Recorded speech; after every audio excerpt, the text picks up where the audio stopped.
Take a slow breath. Become comfortable. Let the day quietly fade away. There is nowhere you need to be, nothing you need to do. Only this quiet moment, only this gentle journey. Welcome to TimeLand. Let's wander gently into another time. Tonight, we are going somewhere wonderfully ordinary, not to a palace, not to a battlefield, not to witness the rise of a great city or the life of a famous ruler. We are going somewhere much quieter, to the end of an ordinary day, thousands of years ago. Because long before there were bedrooms, before mattresses, pillows, bedside lamps, and clocks, people still had to do something we do every single night. They had to find a place to sleep. It sounds simple now. We walk into a room made especially for sleeping. We close a door. We lie down on something soft. We pull a blanket over ourselves, and rarely do we wonder how unusual all of this would have seemed to someone living thousands of years before us. For much of the human story, there was no room waiting at the end of the day with a bed in the middle of it.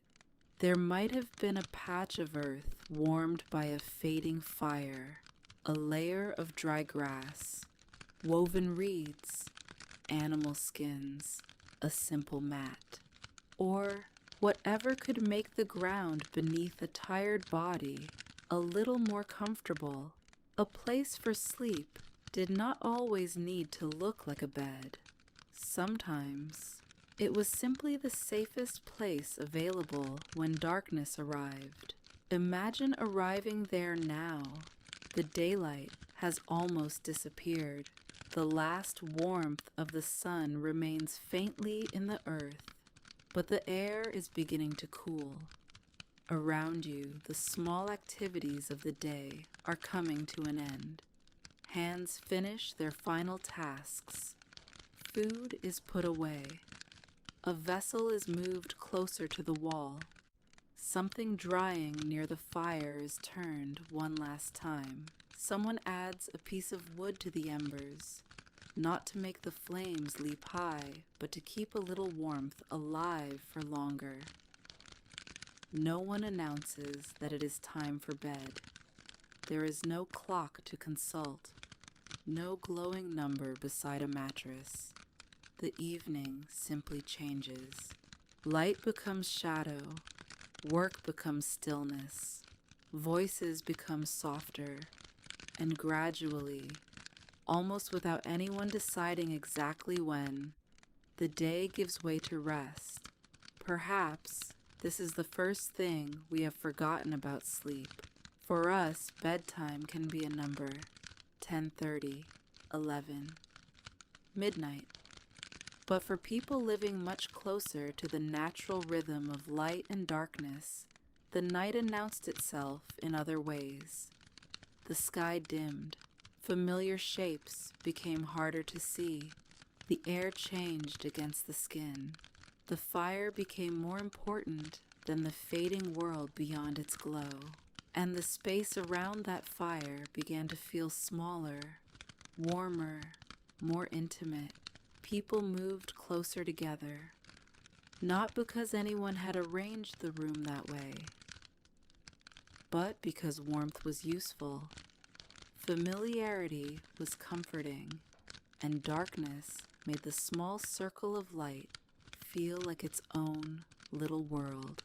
Somewhere beyond it, there may have been wind moving through grass, water shifting against a bank, insects continuing their endless evening sounds, or the occasional movement of something unseen in the distance.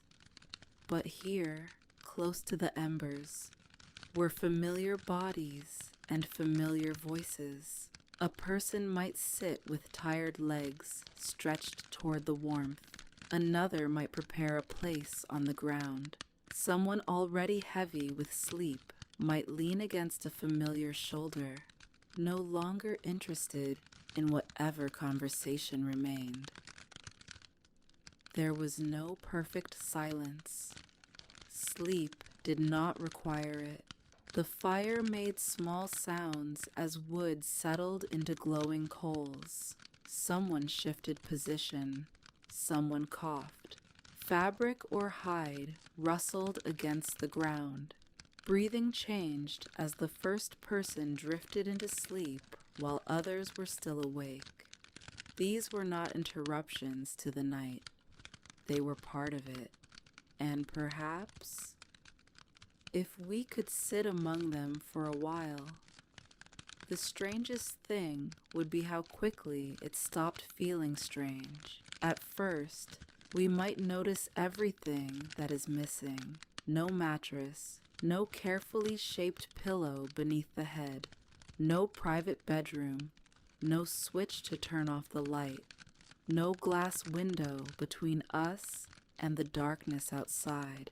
Yet, after a little while, other things would begin to matter more. The warmth beside us, the ground beneath us, the presence of people we know, the comfort of knowing that someone else is still awake as our own eyes grow heavy. And slowly, the question would no longer be how anyone could possibly sleep like this. The question might become something much simpler. When did humans begin to need so much before allowing themselves to rest? Tonight, we will follow that question through evenings separated by hundreds, even thousands of years. We will enter simple shelters and ancient homes.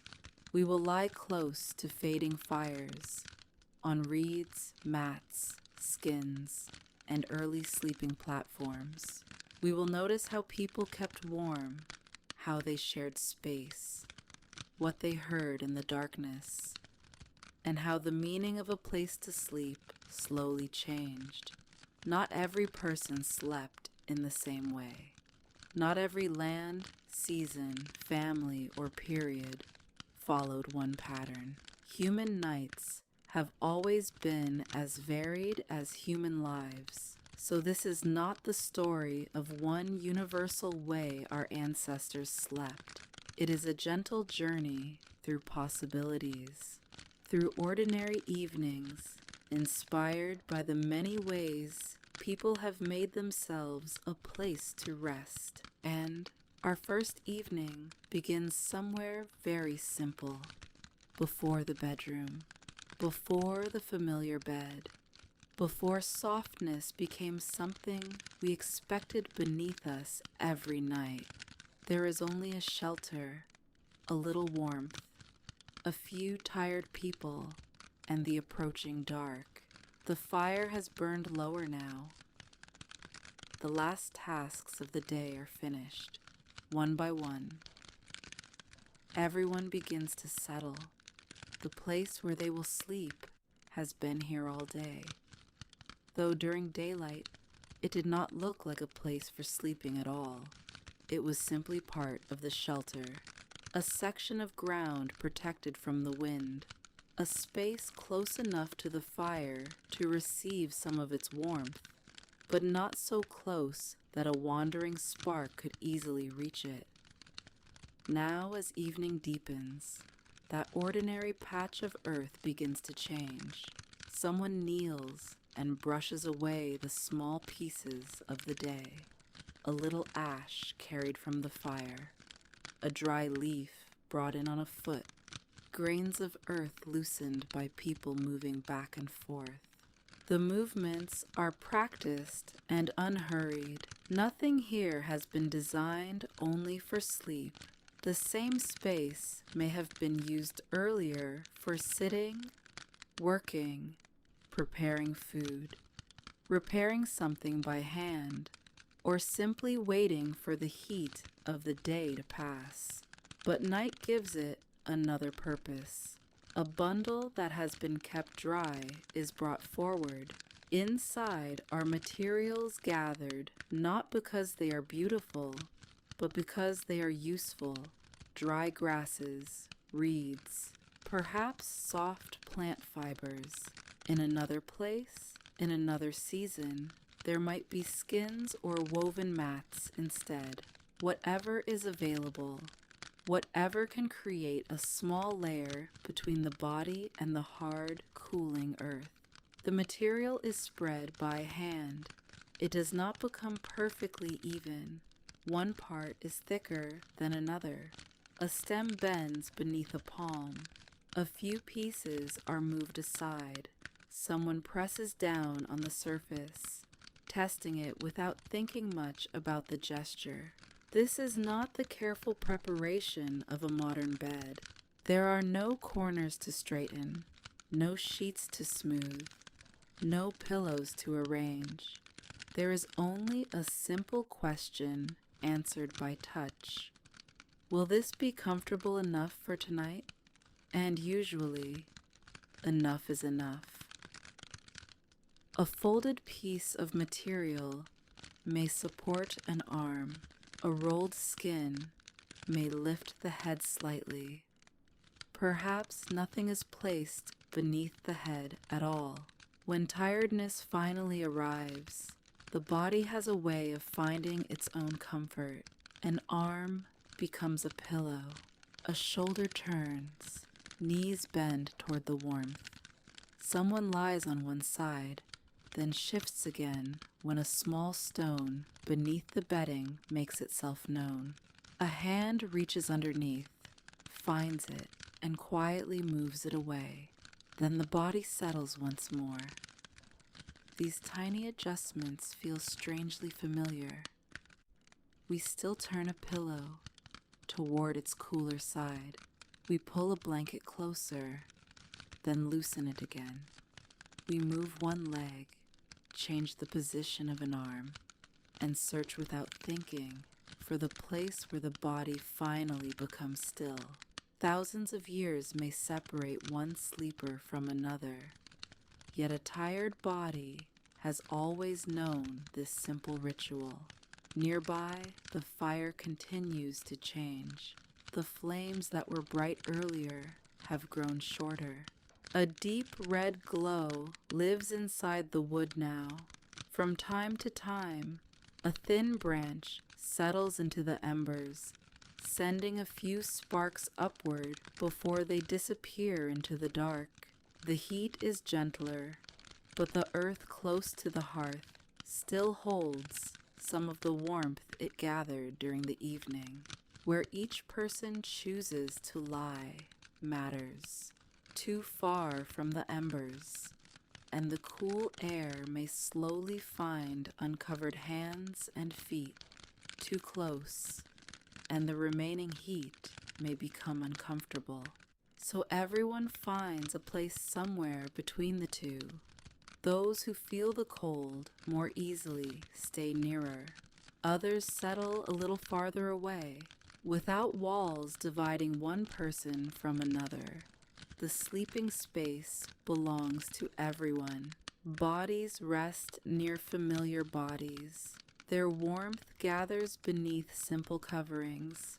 Their breathing slowly begins to find its own rhythm. Privacy here is different from the privacy we know.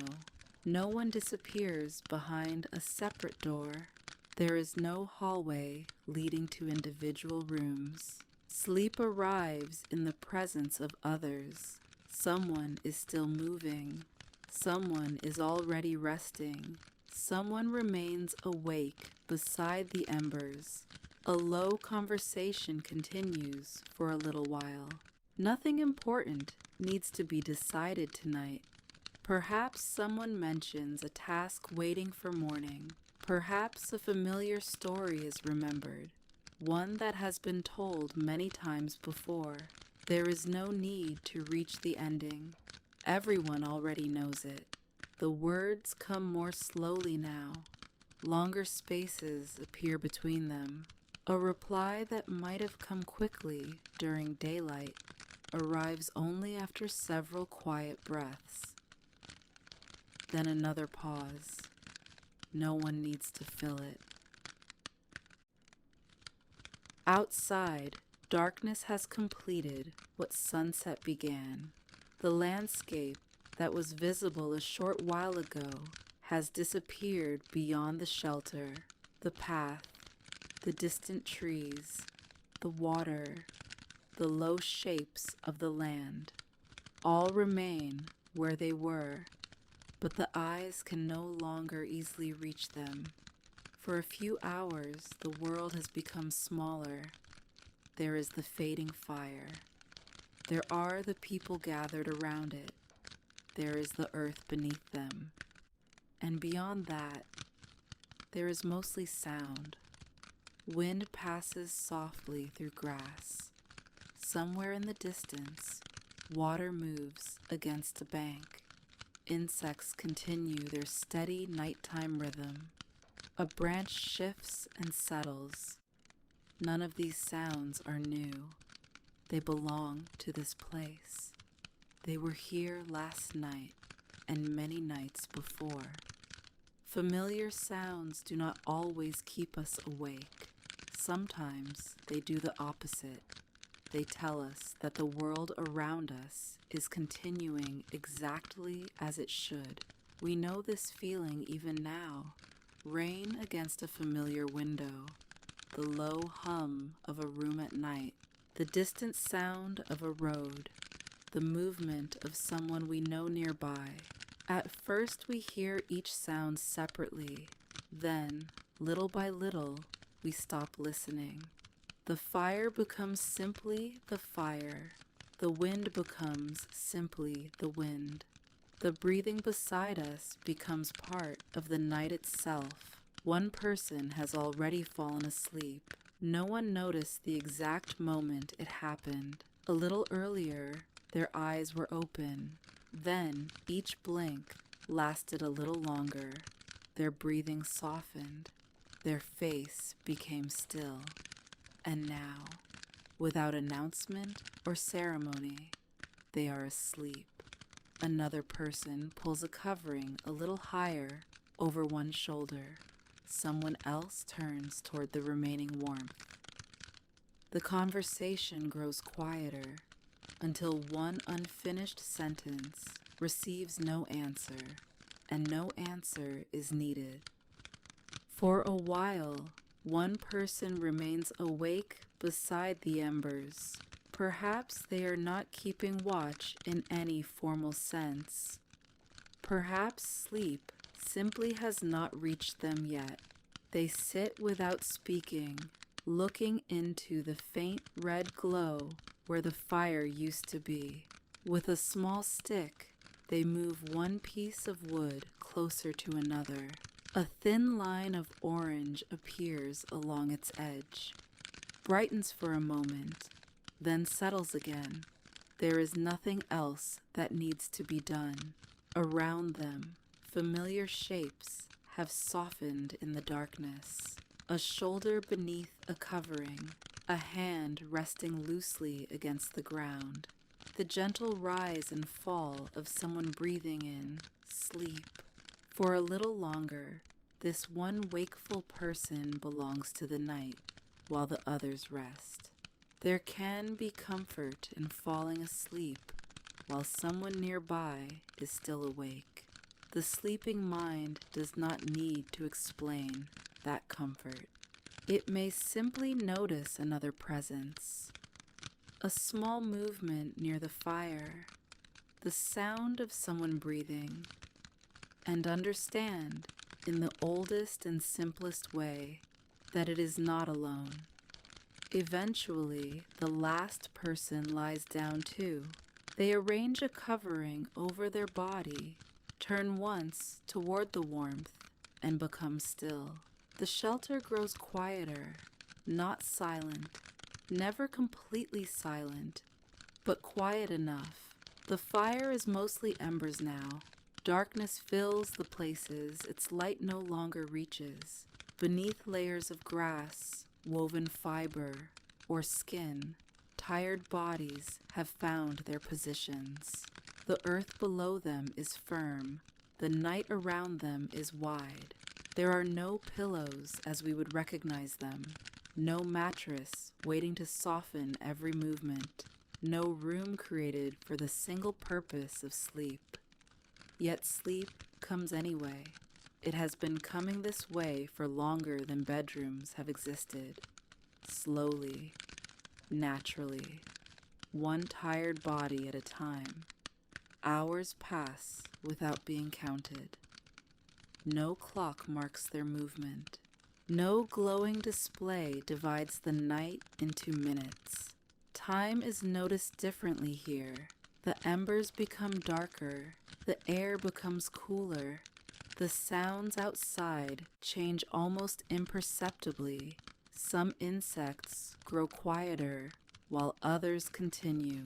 The wind settles, then returns. Somewhere beyond the shelter, water continues its patient movement through the darkness. Inside, someone turns in sleep. A covering slips from a shoulder and is pulled back without fully waking.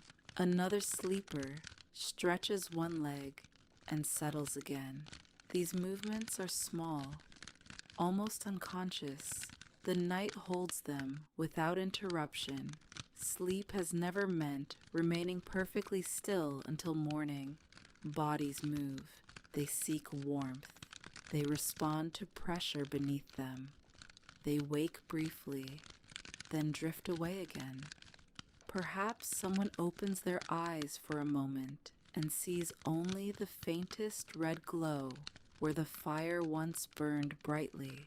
There is no reason to rise. Nothing has changed. Familiar breathing continues nearby. The shelter is still around them. So the eyes close again. Morning is still far away, for now there is only this long middle part of the night. The hours that leave almost no memory behind. And perhaps that is why nights like these are so difficult for us to imagine. The people who lived them rarely left descriptions of every ordinary moment. No one needed to record the way a tired person turned toward a dying fire, or how dry grass felt beneath a shoulder, or how a familiar voice faded into sleep. These moments were too ordinary to preserve, yet ordinary moments make up most of a human life. Somewhere, night after night, people rested wherever warmth, shelter, and circumstance allowed. They adapted to firm earth, to shared spaces, to changing seasons, and to whatever materials could make rest a little easier. But human beings have always been makers. A small discomfort, noticed again and again, can slowly become an idea. Perhaps the ground is cold. Perhaps dampness gathers beneath the bedding. Perhaps stones and uneven earth press against the body through the night. And perhaps, little by little, someone discovers that rest feels different when the sleeping place is lifted just slightly above the ground. There is no single evening when humanity suddenly invents the bed. No one wakes one morning with a finished design that will spread everywhere. Changes like these arrive quietly. A layer of branches is arranged more carefully. Reeds are tied together. A woven surface becomes stronger. A simple frame raises the body away from cold soil. In one place, the solution may remain close to the earth. In another, it may rise higher. Materials differ, shapes differ, generations pass. Yet the wish behind these small changes is familiar: to be warmer, drier, and a little more comfortable through the long hours of darkness.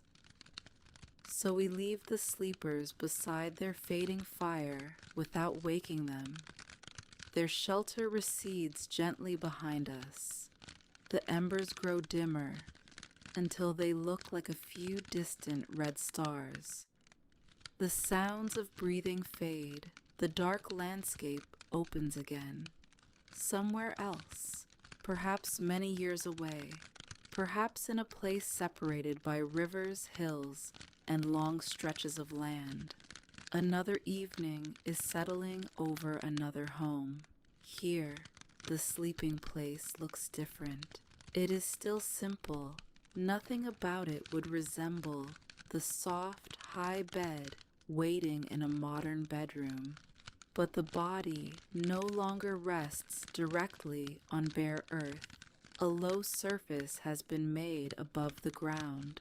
It may be formed from wood, branches, woven material, or whatever the surrounding land provides. Over it lies a layer chosen for softness. Grasses, reeds, cloth, fiber, or skins. The difference in height is small.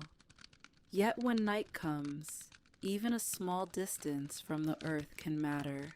The ground releases the warmth it gathered during the day. Coolness settles close to its surface. Dampness may linger there. Tiny creatures continue their own nighttime journeys through cracks, dust, leaves, and soil. Raised slightly above all of this, the sleeper occupies a different little world. Imagine a hand pressing down on this early sleeping surface. It gives a little beneath the palm, not much, but enough. The woven fibers shift softly. A covering is unfolded. Someone sits on the edge for a moment before lying down. Their feet still touch the ground. There is no dramatic sense that something new has been invented. To the person using it, this is simply where they sleep. Perhaps their parents slept on something similar. Perhaps it has always been part of the home as far as they remember. Ordinary comforts become ordinary very quickly. What once required thought and effort eventually becomes something a person expects without noticing. We know this well. Most of us rarely look at a mattress and wonder at the idea of lifting a sleeping body from the floor. We simply lie down. But here, in this quieter world, that small separation between body and earth begins to change the feeling of the night. The sleeper stretches out. The surface supports the shoulders and hips. A folded material may rest beneath the head. Another covering is drawn across the body. Nearby, someone else prepares to sleep.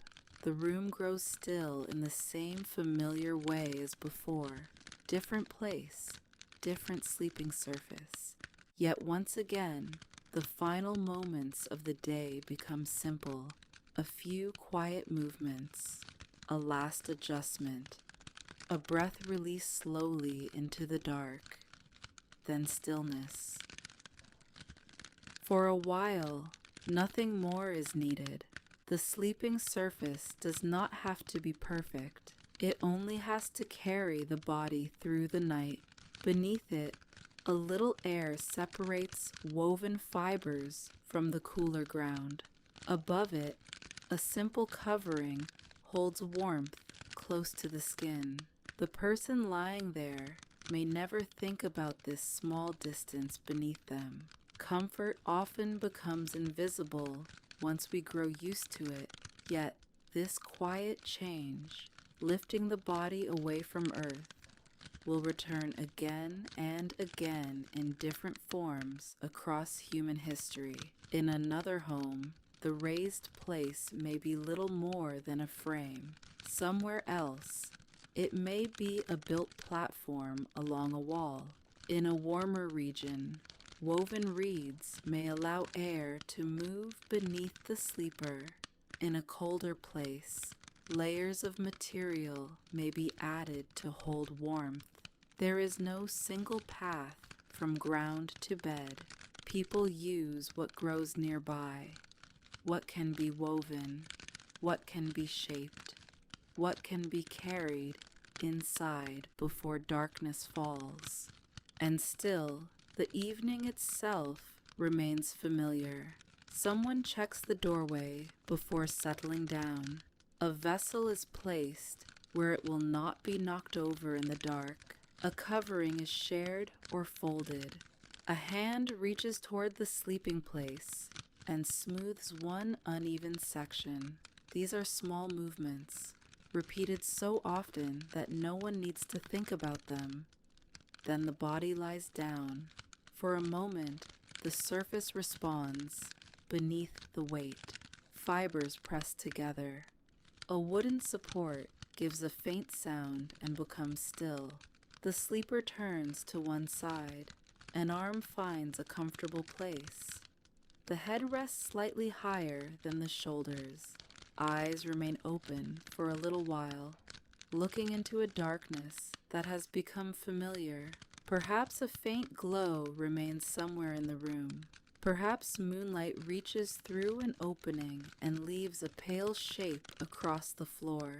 Perhaps there is almost nothing to see at all. There is no need to see. The home can be known by sound, a soft breath nearby, the occasional movement of someone turning in sleep, wind touching the outer walls, a quiet creak from wood as the night air cools. Each sound appears, then fades. Nothing asks to be followed. Nothing asks to be remembered. The sleeper closes their eyes, and once the eyes are closed, the difference between a simple woven platform and the finest bed becomes smaller than we might imagine. Sleep does not admire furniture. It does not know whether a frame is plain or decorated, whether a covering is rough or carefully made. The sleeping body asks simpler things. Can it rest here? Is it warm enough? Does this place feel familiar? Is there enough safety to let awareness slowly loosen? When those questions are answered, even imperfectly, the mind can begin to drift. Breathing deepens.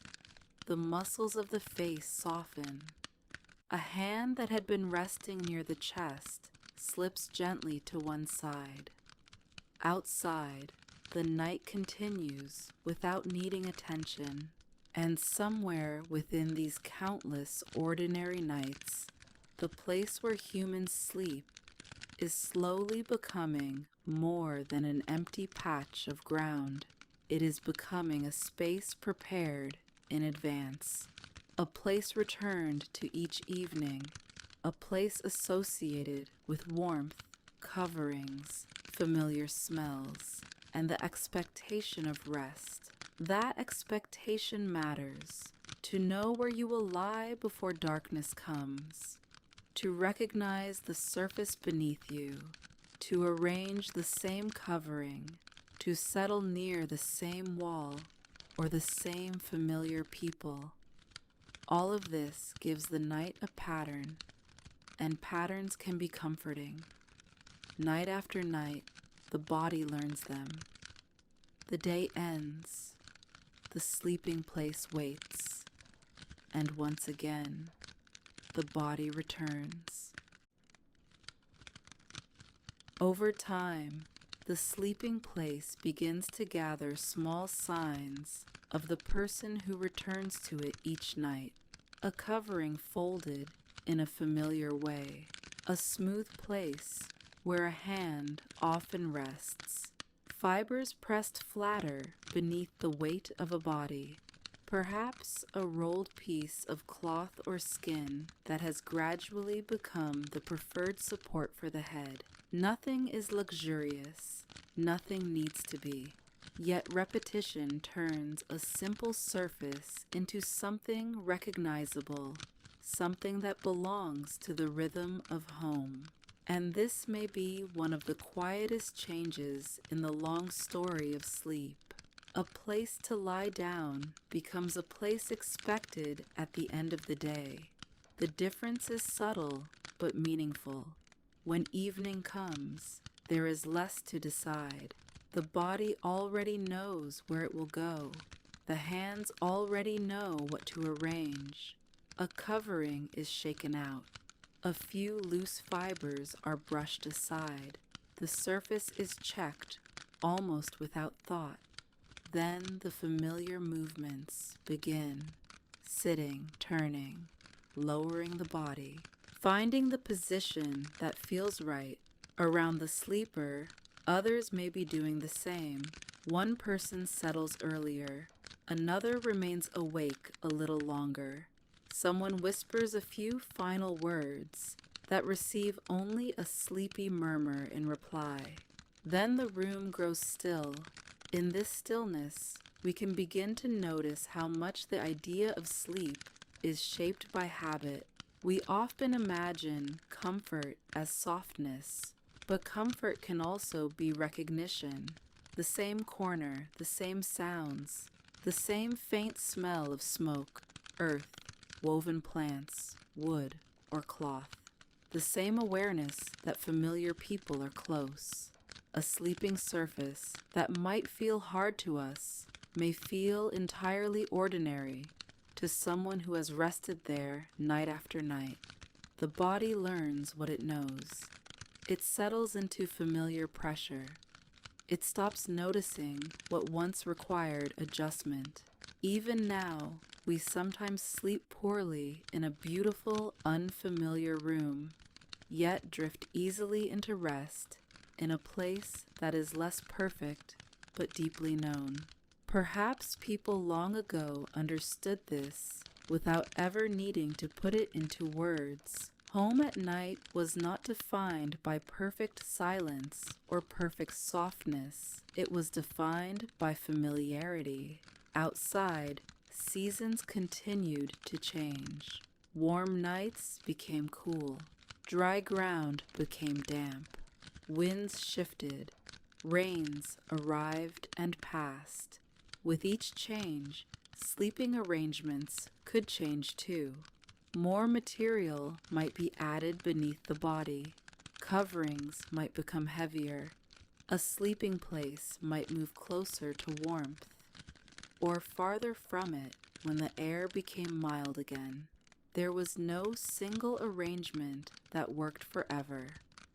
Rest had to follow the season.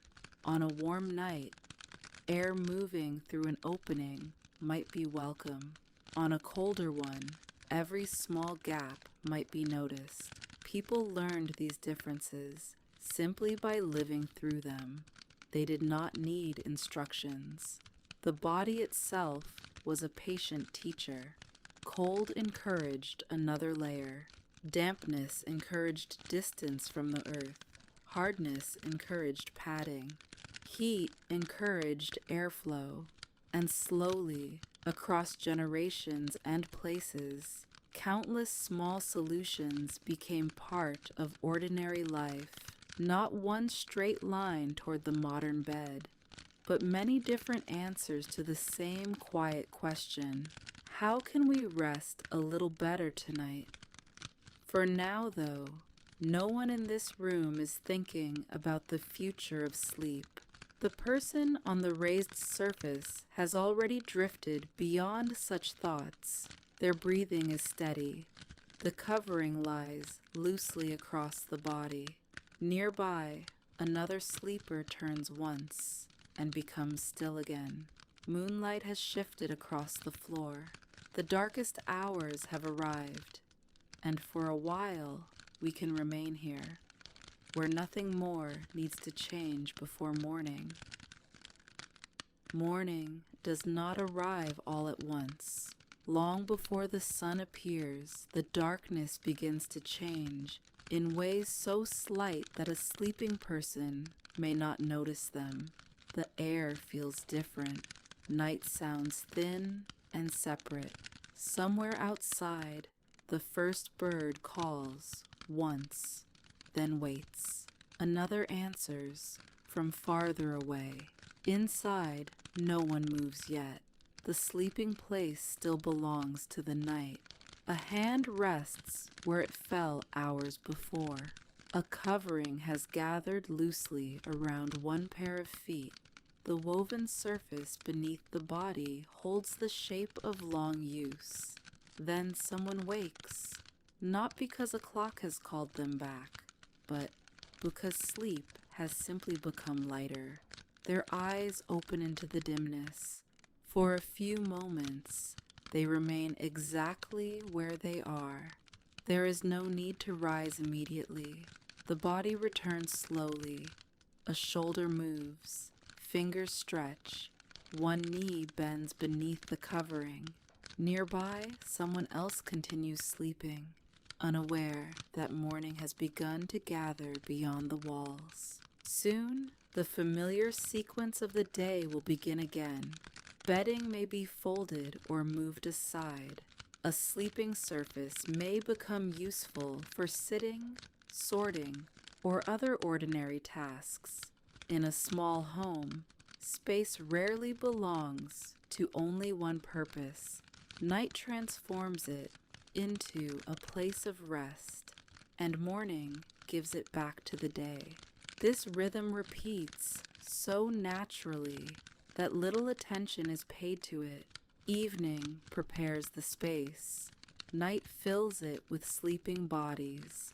Morning clears it again. And over many years, these repeated actions quietly shape the idea of what a sleeping place can be. In some homes, it remains simple and shared. In others, it becomes more distinct. A platform, a frame, a raised area, perhaps a place reserved more clearly for rest. As communities grow and ways of living change, the spaces around sleep change with them. Materials become more varied. Skills of weaving and woodworking develop. Cloth can become finer. Supports can become stronger. Some sleeping places remain close to the floor, while others rise higher. Some are made for several people to rest near one another. Others begin to offer a little more separation, but comfort is never only a story of invention. It is also a story of place. What makes sense in a dry, warm landscape may be very different from what works through a cold winter. A woven surface that allows air to move may be welcome in heat. Thick layers that trap warmth may matter more where nights are long and cold. In one region, plants provide the easiest bedding. Elsewhere, wool, hides, cloth, or other materials may become familiar. Human beings do not create one perfect answer and carry it unchanged across the world. They adapt, and because they adapt, the history of sleep is filled not with one kind of bed, but with many ways of making the night more comfortable. Imagine moving gently through those different nights. One doorway opens onto a warm room where a low woven surface waits near the wall. Another leads to a colder shelter where thick layers have been arranged to protect sleepers from the chill below. Somewhere else, mats can be spread when evening comes and moved again after sunrise. In another home, a raised frame has become a familiar part of the room. Each place feels ordinary to the people who live there. Each sleeper knows the small ritual that belongs to their own night, and perhaps that is what matters most.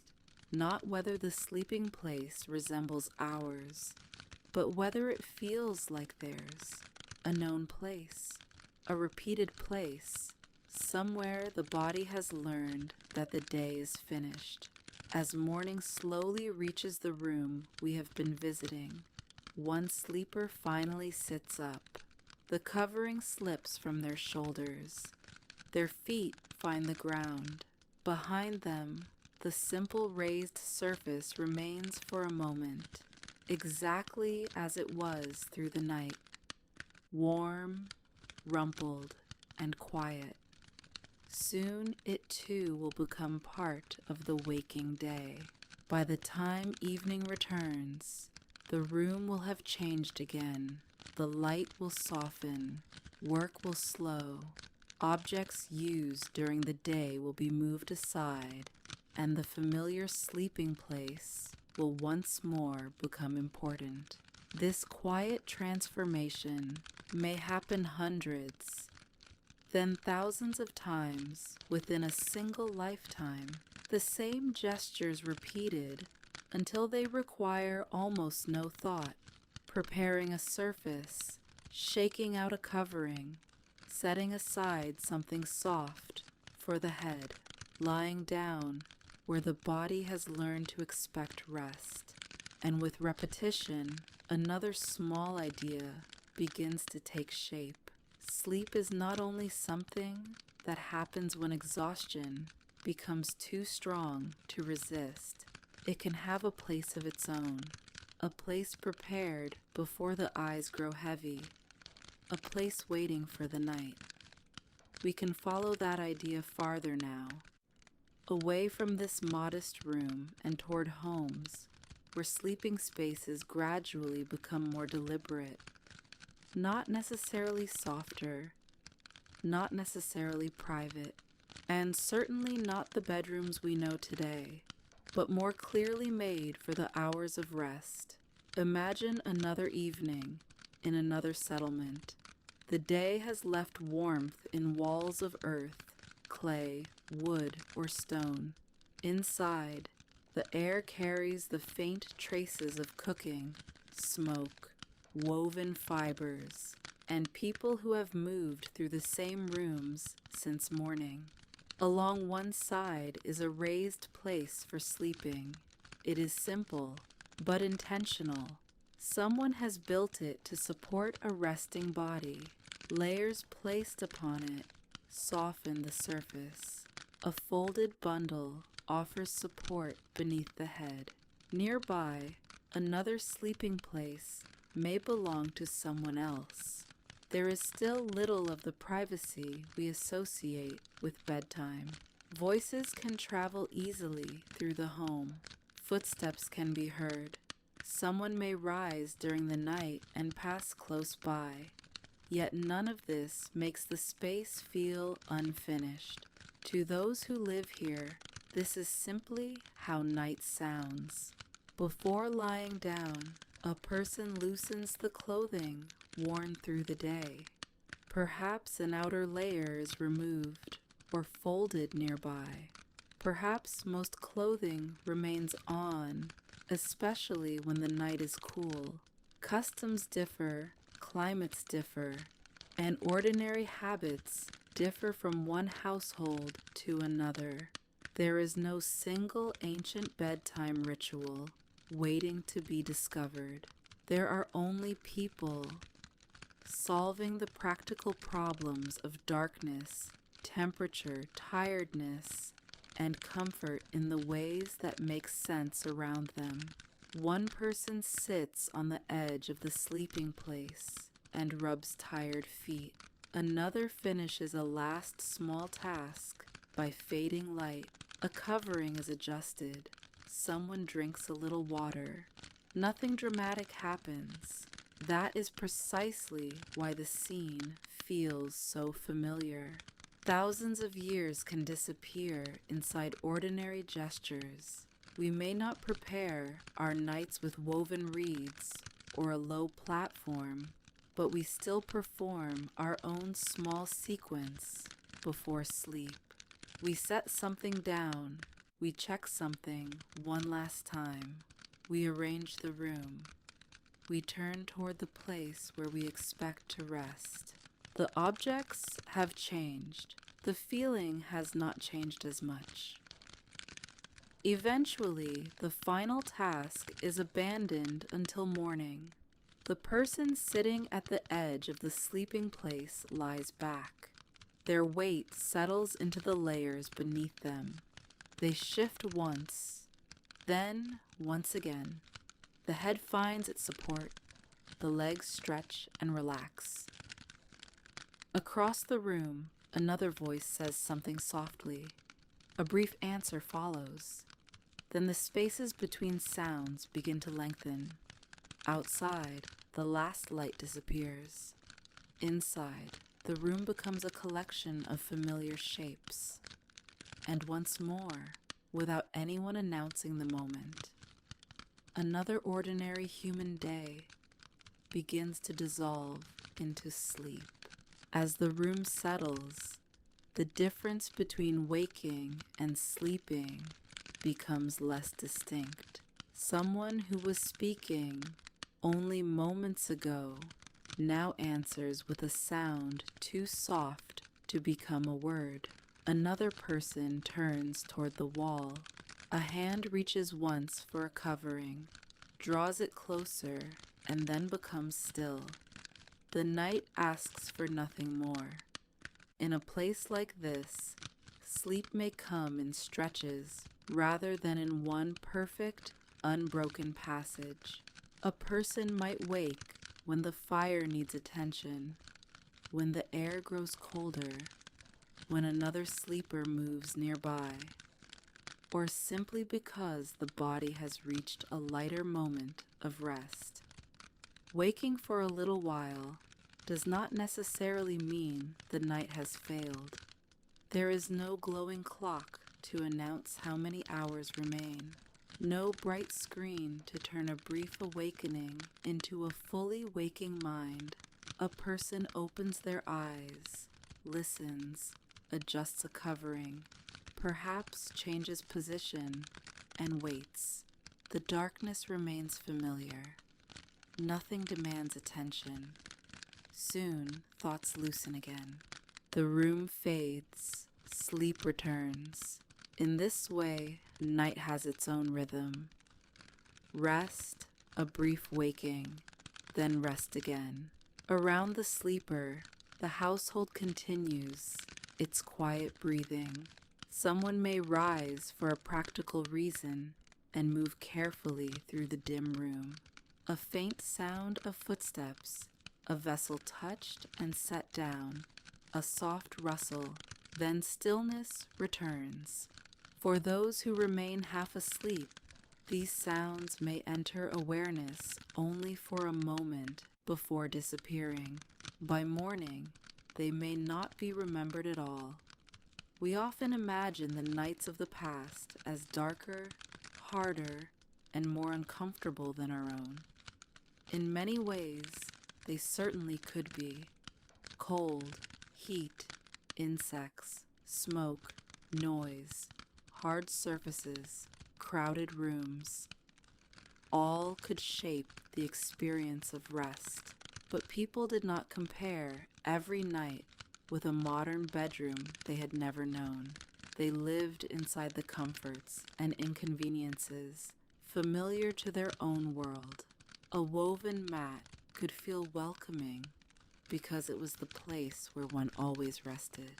A folded cloth could become the familiar support the head expected. The sound of others nearby could feel ordinary rather than intrusive. Comfort is partly physical, but it is also learned. The body recognizes patterns. The mind recognizes safety in what it knows. And so, across countless nights, people learned to sleep within worlds very different from ours. They slept while fires faded. They slept near relatives and companions. They slept on surfaces made from the materials around them. They woke and settled again. They listened without fully listening as darkness moved slowly toward dawn. Yet as homes changed, another possibility began to appear. A sleeping place could do more than lift the body from cold or damp ground. It could also begin to reflect the life of the person who used it. Some sleeping places remained plain because plain was all that was needed. Others, especially where wealth and status allowed, could become more carefully made, shaped by skilled hands, covered with finer materials, raised higher, or given details that served no purpose beyond beauty and distinction. The bed was beginning to become more than a practical surface. It could become an object within the home, something that revealed differences between lives. But that change did not happen everywhere at once, and it did not mean that simple ways of sleeping disappeared. While one person rested on a carefully made frame, countless others still spread mats, arranged grasses, shared simple platforms, or slept close to the ground. Human nights continued side by side in many forms, for now we do not need to hurry toward grand rooms or elaborate beds.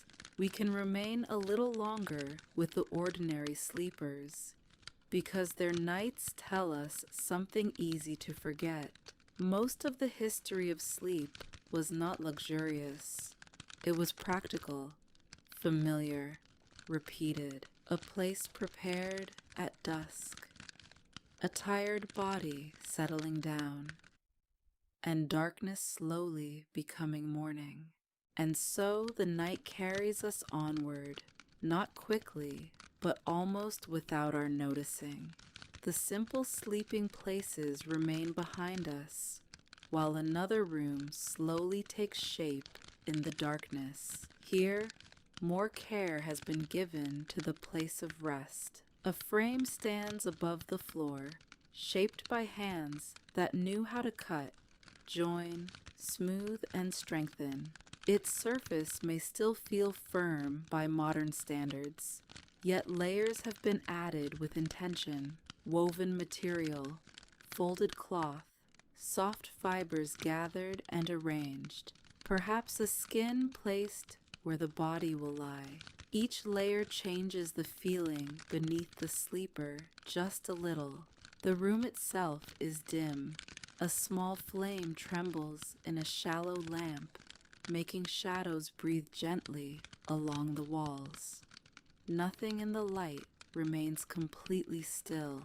The edge of a vessel appears, then fades. A folded cloth catches a little gold, then returns to shadow. The sleeping frame casts long, quiet lines across the floor. Outside, the evening air moves through an opening, carrying the faint scent of earth and distant plants. Somewhere farther away, water may be moving slowly through the dark. Inside, the day is almost finished. A person approaches the sleeping place and sits.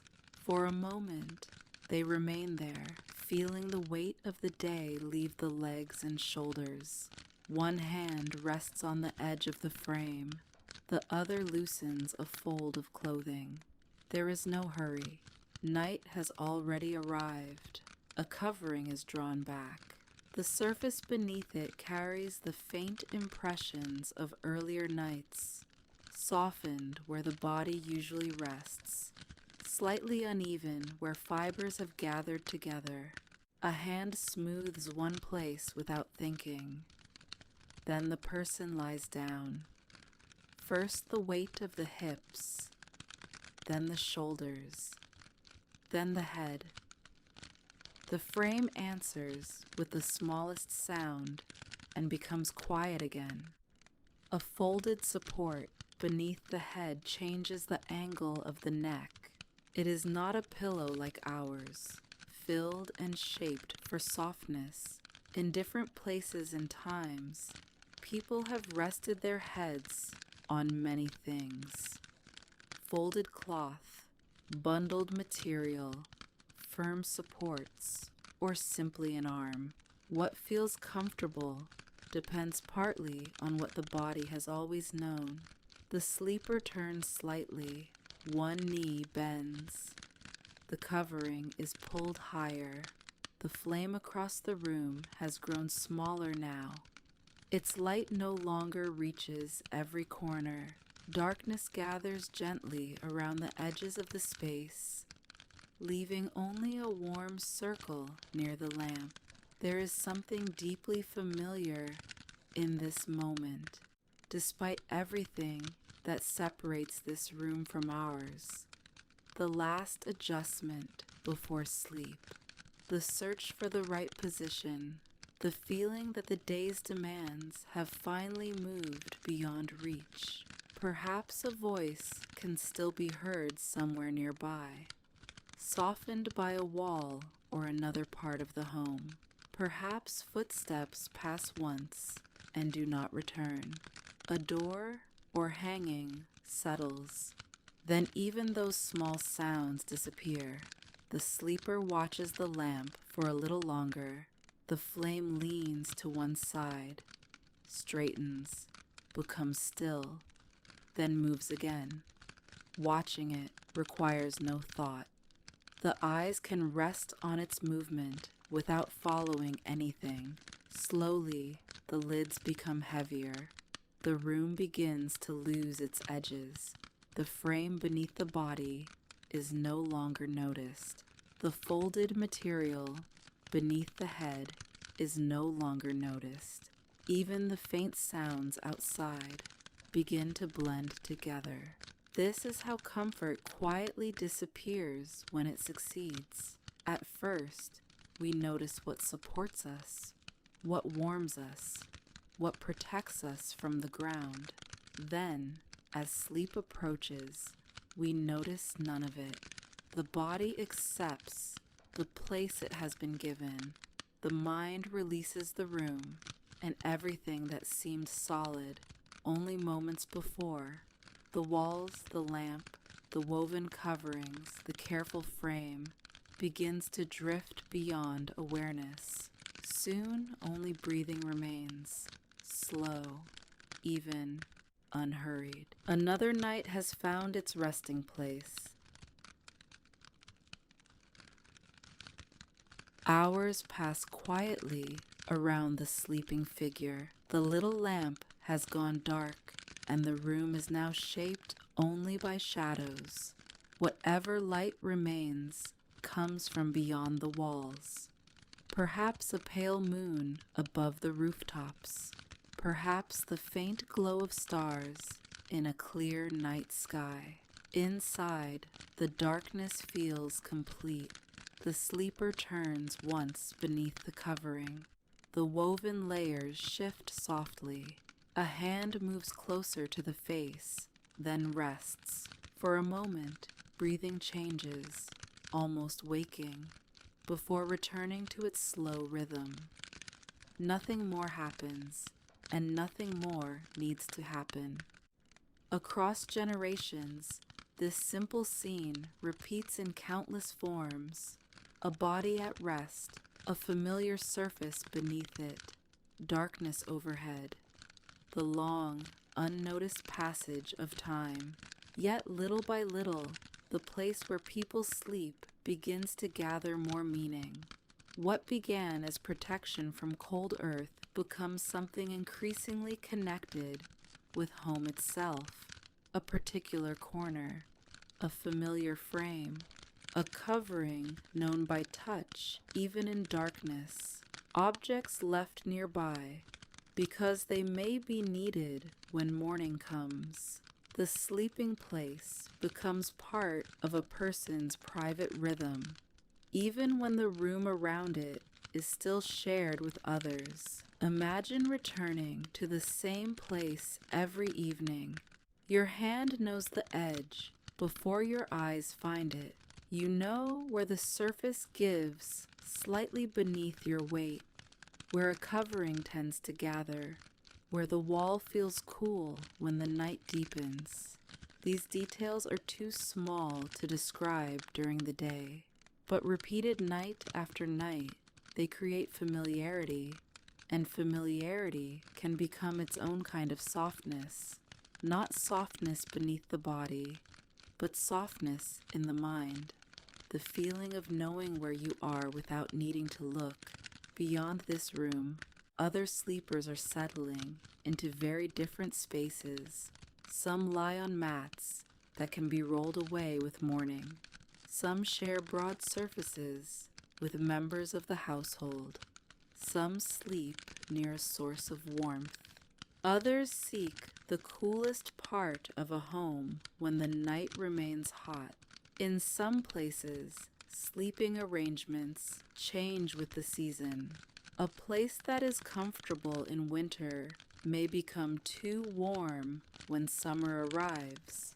A sheltered interior may give way to a more open space where moving air can reach the skin. Perhaps on a warm night, a sleeper rests where the sky can almost be seen. The air carries the scent of dry earth and plants warmed through the day. A light breeze passes over bare arms. Cloth moves gently with it. Somewhere in the distance, an animal calls once. Then the landscape becomes still again. There is no thick covering tonight, no need to gather close to a fire. The comfort of this night comes from openness, from allowing heat to leave the body, from feeling cooler air move through the darkness. Far away, another sleeper may be doing the opposite. Their cold presses against the outer walls. Layers are gathered close. Bodies rest nearer together. The sleeping surface is protected with whatever can hold warmth between the body and the night. Different landscapes create different kinds of comfort, and so the story of sleep spreads outward across warm plains, river valleys, forests, mountains, dry lands, and places where winter lingers. There is no single ancient bedroom waiting for us to discover. There are thousands upon thousands of ordinary nights, each shaped by weather, materials, family, habit, and place.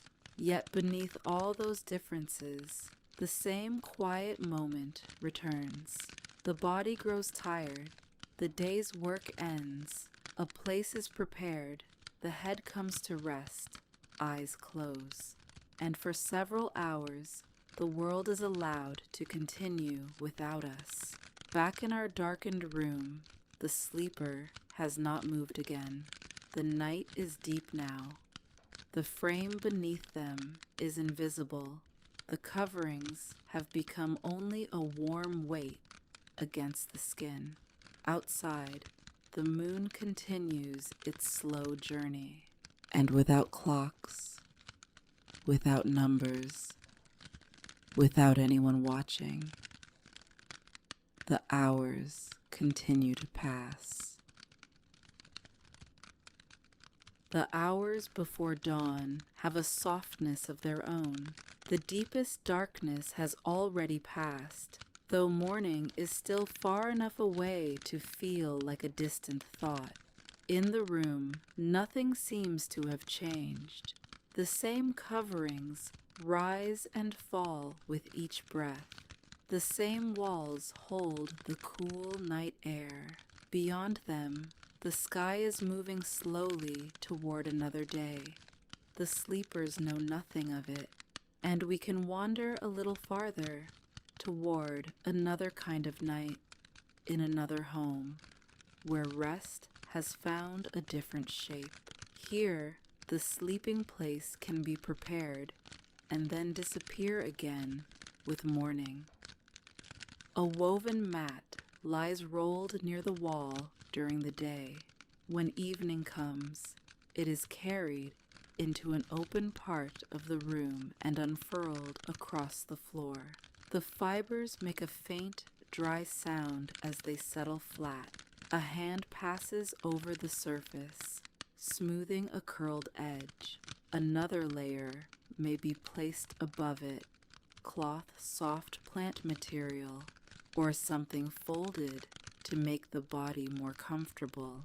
The ritual takes only a few moments, yet those few moments transform the room, a place used for movement, conversation, food, and work becomes a place for sleep. One mat, then another. Familiar spaces appear where only a short while earlier there were none. The room grows quieter as each person prepares their own small area. Someone folds a piece of material beneath the head. Someone shakes out a light covering. Someone sits with legs crossed for a moment, finishing the last quiet conversation of the day. The light nearby is low enough to soften every face. Shadows gather beneath hands and along folds of cloth. Nothing looks sharp now. The room seems to settle with them. When the first person lies down, the mat gives almost nothing beneath their weight. The floor remains firm below, but firmness is not unfamiliar. The body knows how to rest here. One shoulder lowers, an arm bends beneath the head. Feet shift once against the woven surface. Then stillness comes. Nearby, another person is not quite ready. They remain seated, looking toward the last light. Perhaps they are simply resting. Perhaps thoughts from the day are passing through the mind without being held. A sound outside comes and goes. A breeze touches the room. The flame moves gently, and a shadow travels across the wall before returning to where it was. Eventually, the final covering is arranged. The final voice becomes quiet. One by one, the small spaces prepared for sleep become occupied by resting bodies. There may be no large bed dominating this room, no permanent piece of furniture announcing that this is where night belongs. Instead, sleep arrives softly and temporarily. It is unfolded in the evening, and in the morning, it can be gathered away again. There is something peaceful in that rhythm. Each night, a resting place is made. Each morning, the room opens again to the day. Nothing needs to remain fixed. The home changes with the hours. The same floor that carried footsteps now supports sleeping bodies. The same walls that heard conversation now hold only breathing. Objects that seemed ordinary in daylight become silhouettes in darkness, and slowly the room itself seems larger because so little is moving within it. Outside, the night air continues to cool. A faint current passes through an opening and brushes across the coverings. Someone pulls the edge of cloth closer without waking. Another sleeper turns, carefully, then settles. The woven mat whispers beneath the movement and becomes silent again. These are tiny sounds, too small to disturb the night. Soon they blend with breathing, distant wind, and whatever quiet life continues beyond the walls. Once again, comfort does not come from luxury. It comes from repetition, from knowing the sequence.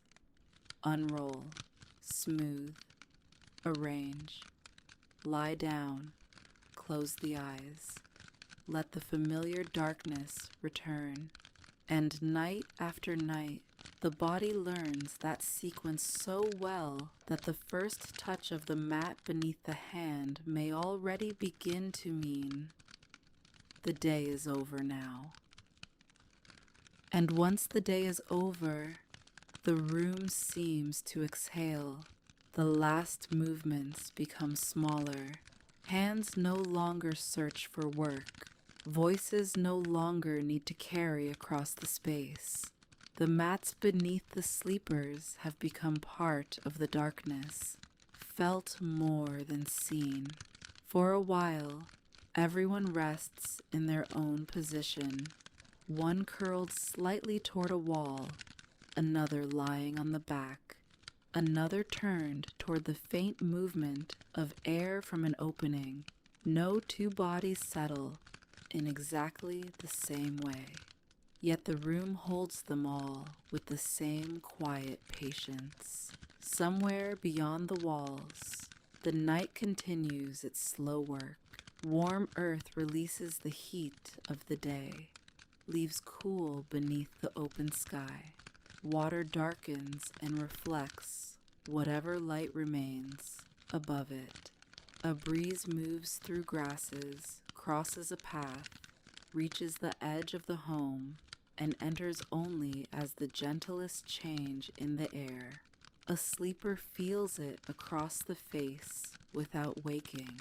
The body simply turns a little deeper into rest.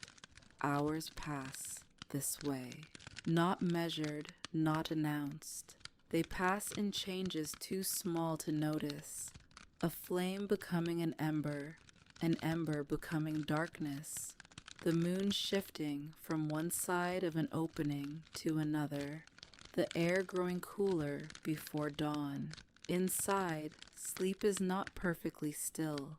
Someone moves an arm. Someone draws up a knee.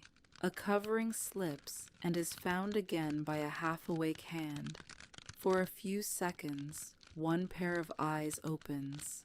The room is dark and familiar. There is nothing to solve. Nothing has happened. The eyes close again. This brief return to waking leaves no story behind. By morning, it may be forgotten completely, and perhaps that is one of the most peaceful things about an ordinary night. So much of it disappears. We remember lying down. We remember waking. Between those two moments are long stretches of time in which the mind loosens its hold on the world. Rooms, objects, worries, distances, all become less important. The body remains, breathing quietly in the place prepared for it.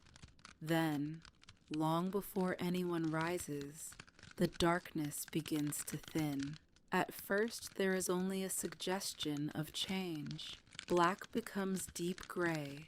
The edges of the room slowly return. A vessel near the wall, folded cloth, the outline of a doorway. The sleeping mats emerge again from shadow. Morning has not fully arrived, but night is beginning to release the home. One sleeper stirs. Their eyes remain closed as they stretch beneath a covering.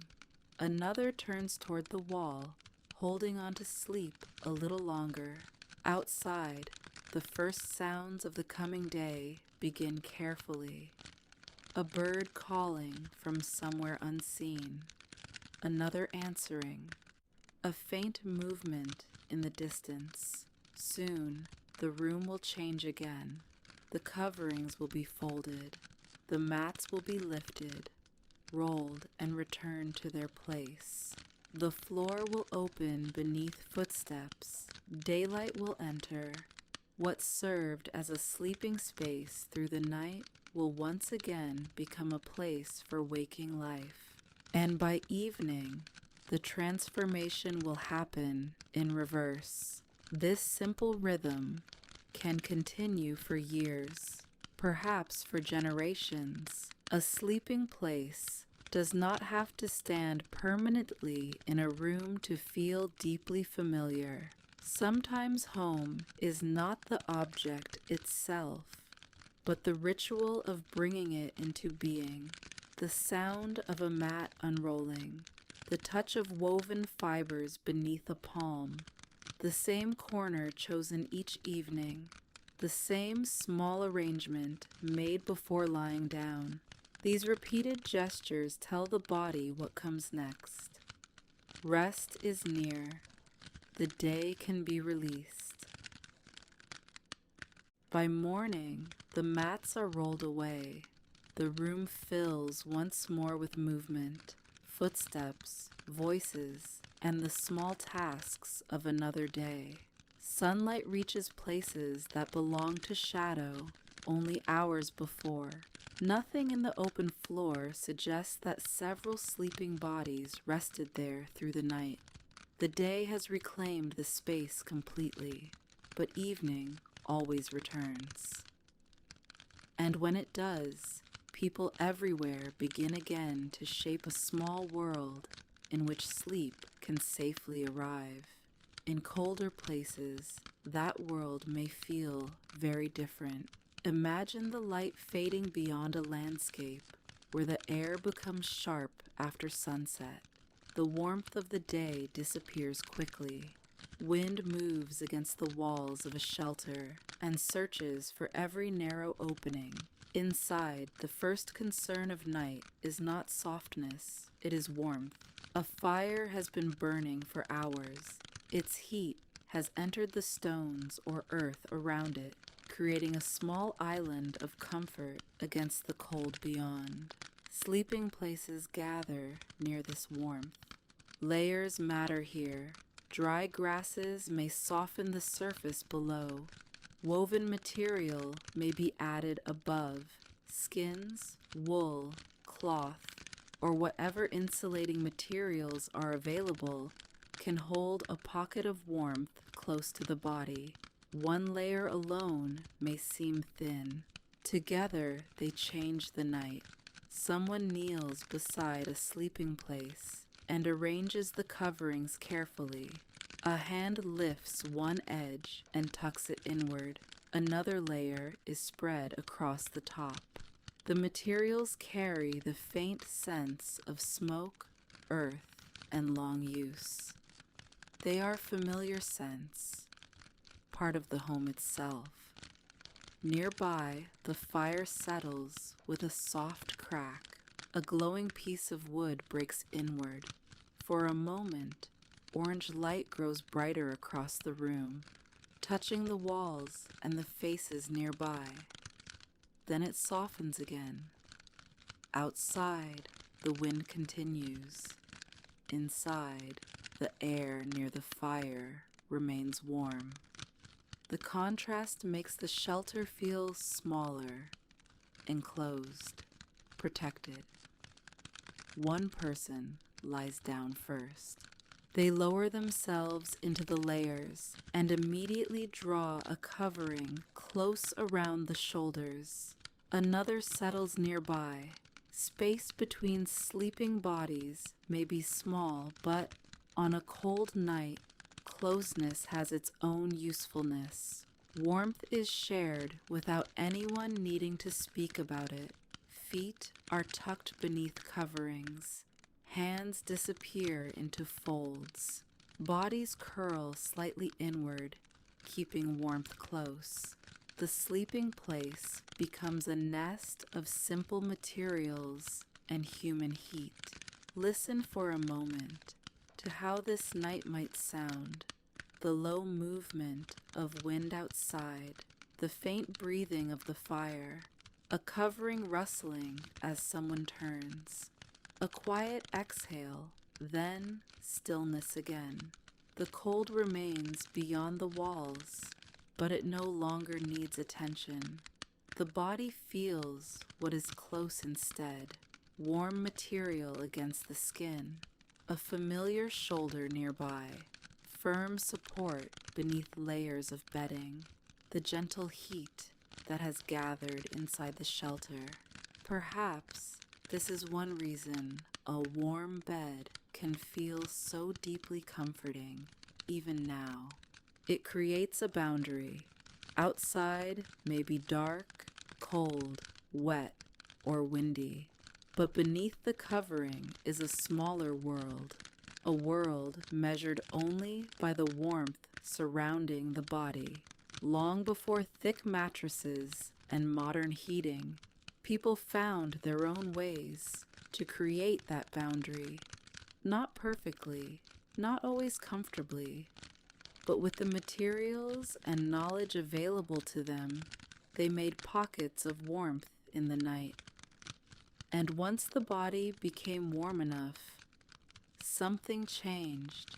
Shoulders relaxed, hands unclenched, breathing slowed. The need to remain aware of the cold began to fade. One by one, the people nearest the fire stopped moving. The coverings became still. The flames lowered. Beyond the shelter, the wind continued across the dark landscape, but inside, wrapped in layers, gathered and prepared before nightfall, tired bodies began to surrender their warmth to sleep.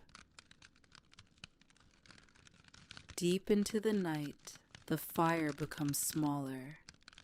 What was once a bright center of the room is now a bed of dark red embers, glowing softly beneath a veil of ash. Their warmth remains, though more gently than before. No one watches the change. The sleepers have already drifted far beyond the room around them.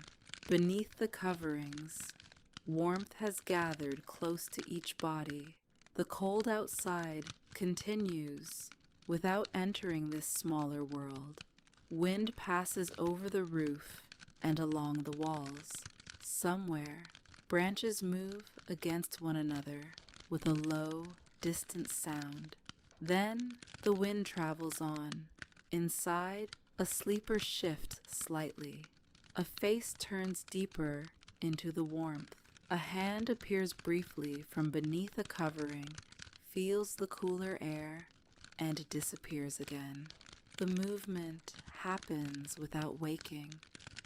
The body knows what it needs.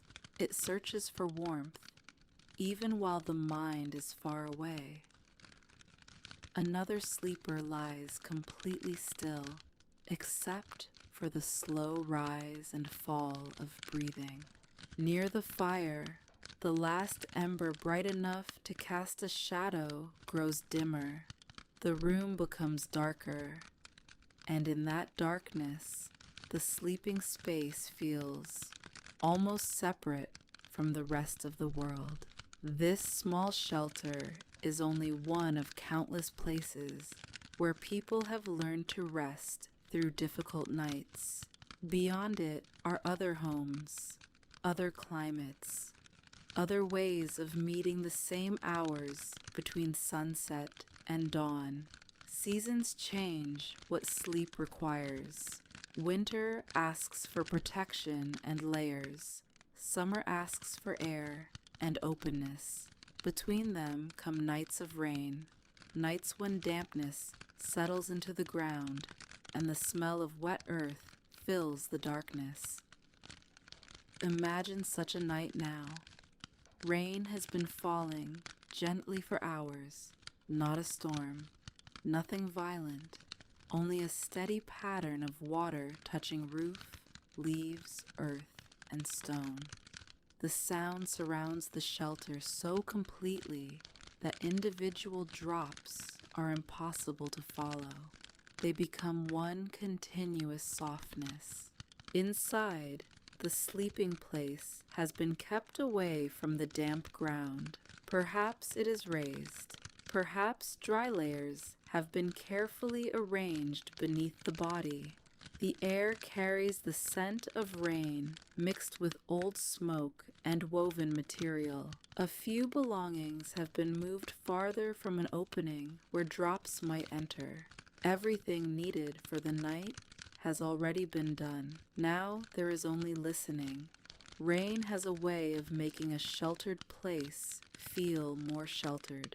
Each drop outside reminds the sleeper of the dryness within.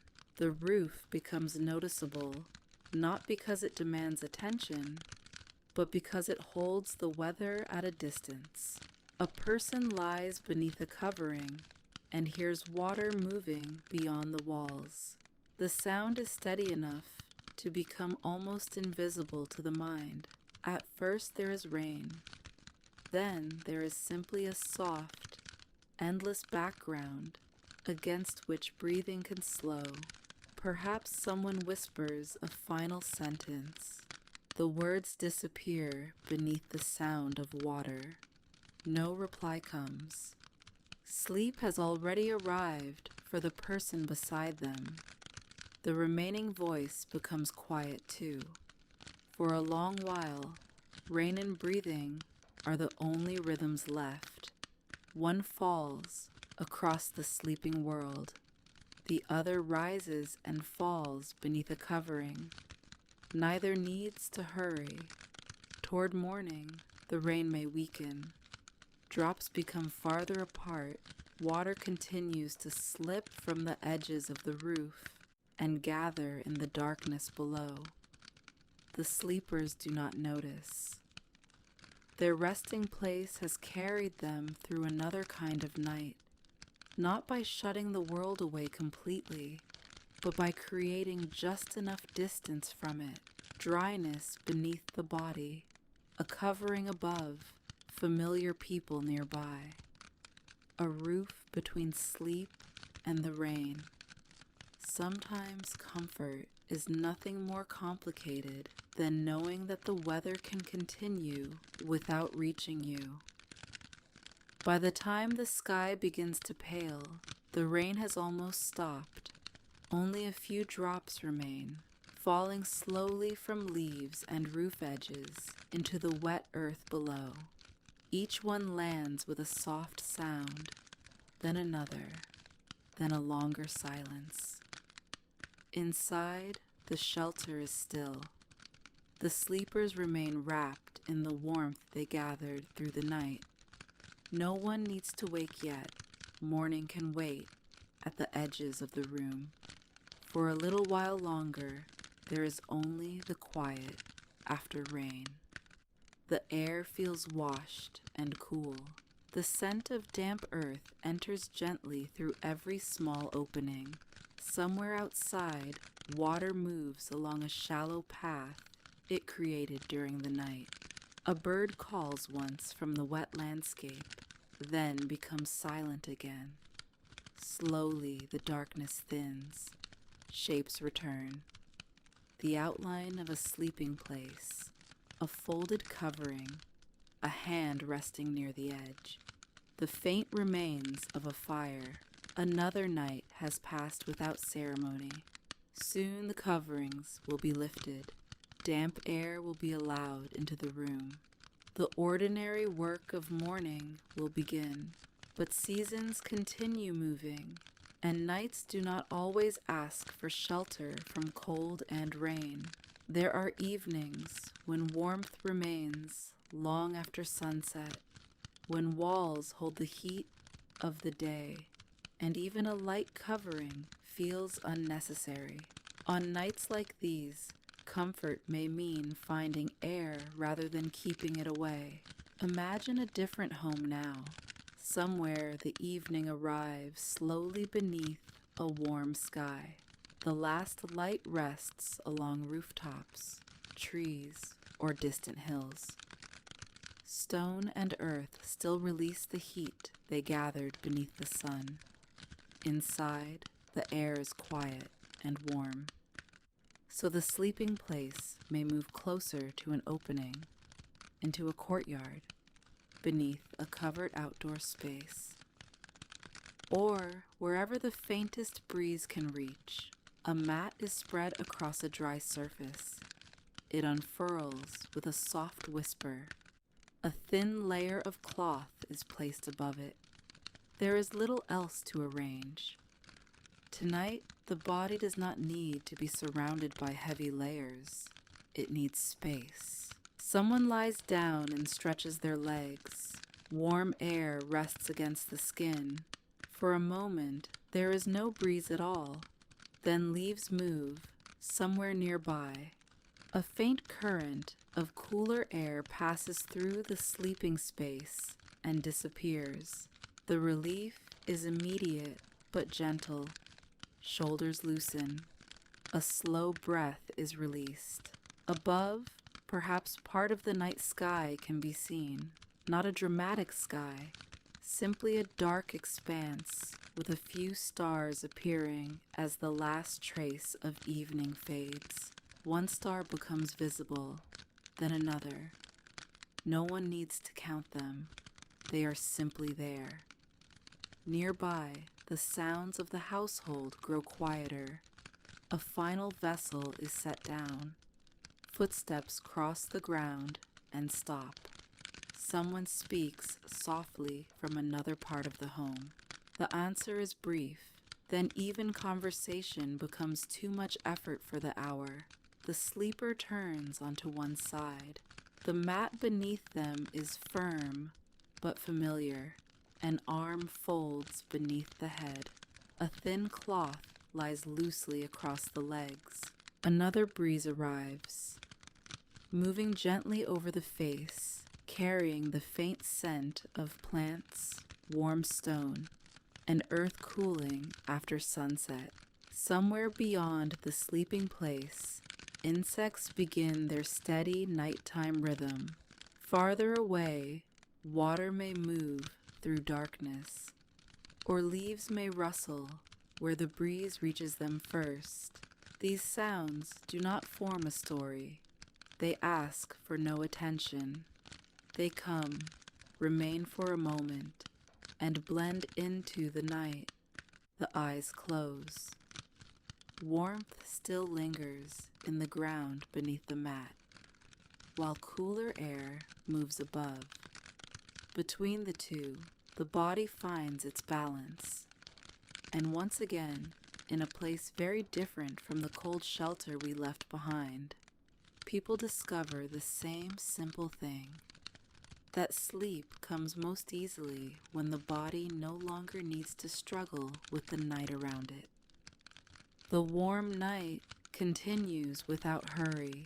The earth beneath the mat releases the last heat of the day, little by little, while the air above grows softer and cooler.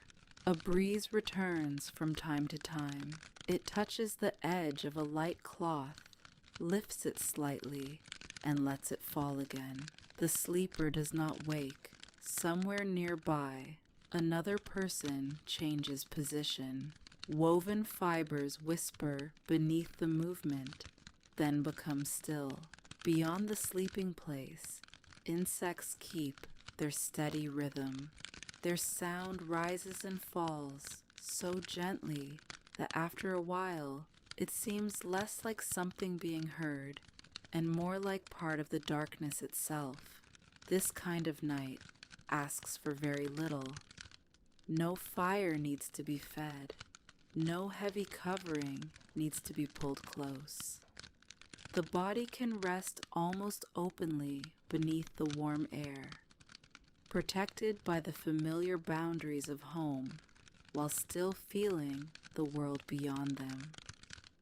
Perhaps this is why people in warm places have often allowed sleep to follow the weather. When the interior of a home held too much heat, a cooler courtyard, rooftop, veranda, or open space could become a place of rest. The exact arrangement differed from place to place, but the instinct was simple. Follow the comfort of the night.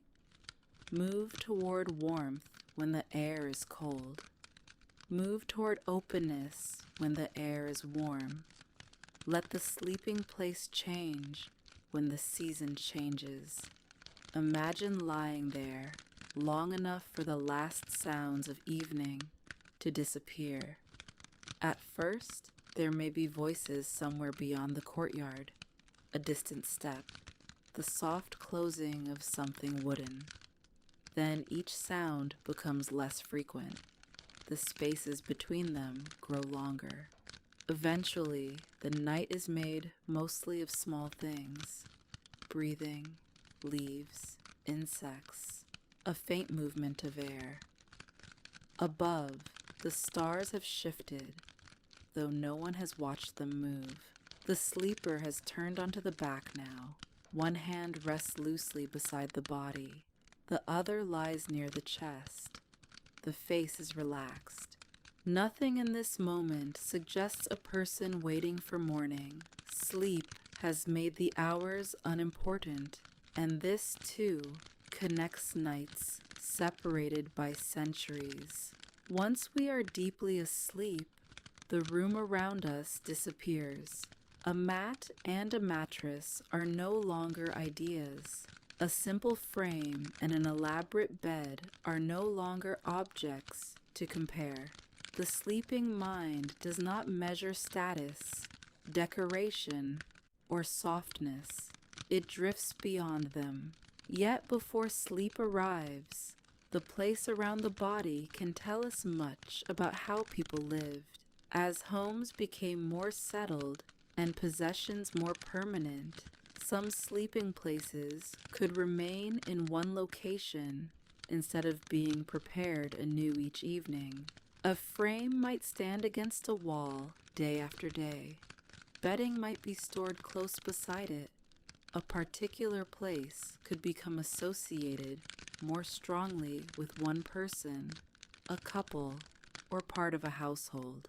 Slowly, the night gained more structure, but privacy, as we imagine it today, was still far from universal. Many people continued to sleep where others could be heard, seen, or felt nearby. Rooms might hold several sleepers. Beds or mats might be shared. A sleeping area might also serve other purposes when daylight returned. The idea that every person should disappear alone into a separate room at night belongs to a much later kind of home. For much of human experience, sleep was more communal. The sounds of others were part of rest. Their presence could be reassuring. Even when sleeping places became more carefully made, night often remained something shared. Back beneath the warm sky, one sleeper stirs as a cooler breeze crosses the courtyard.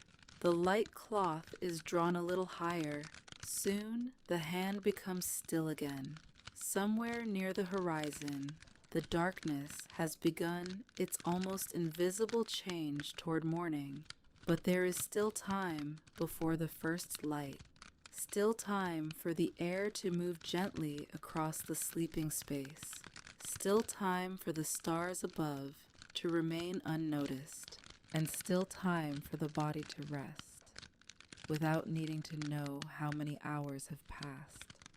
As generations pass, something subtle begins to change around the sleeping place.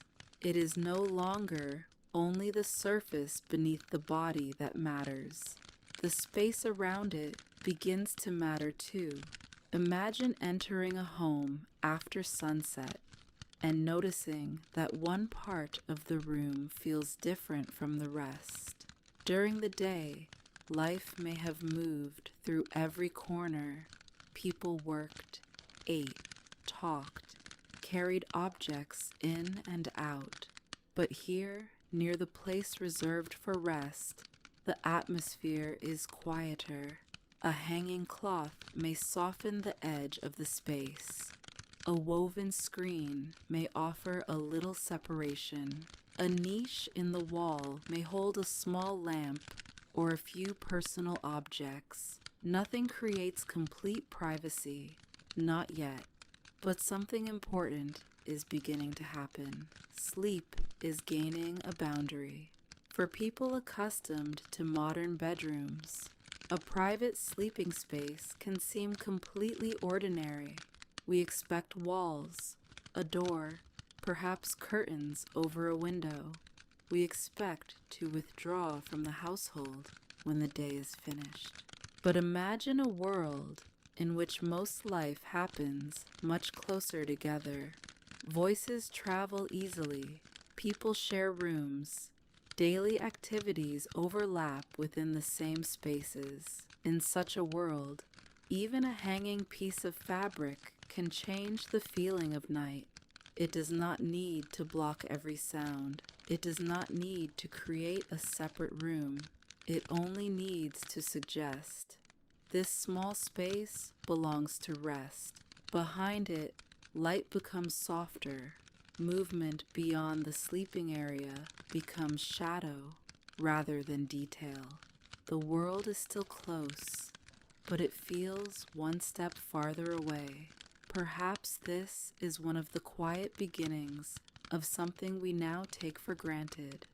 The desire to make sleep feel separate from the rest of life, not isolated, not necessarily solitary, simply protected by a little distance.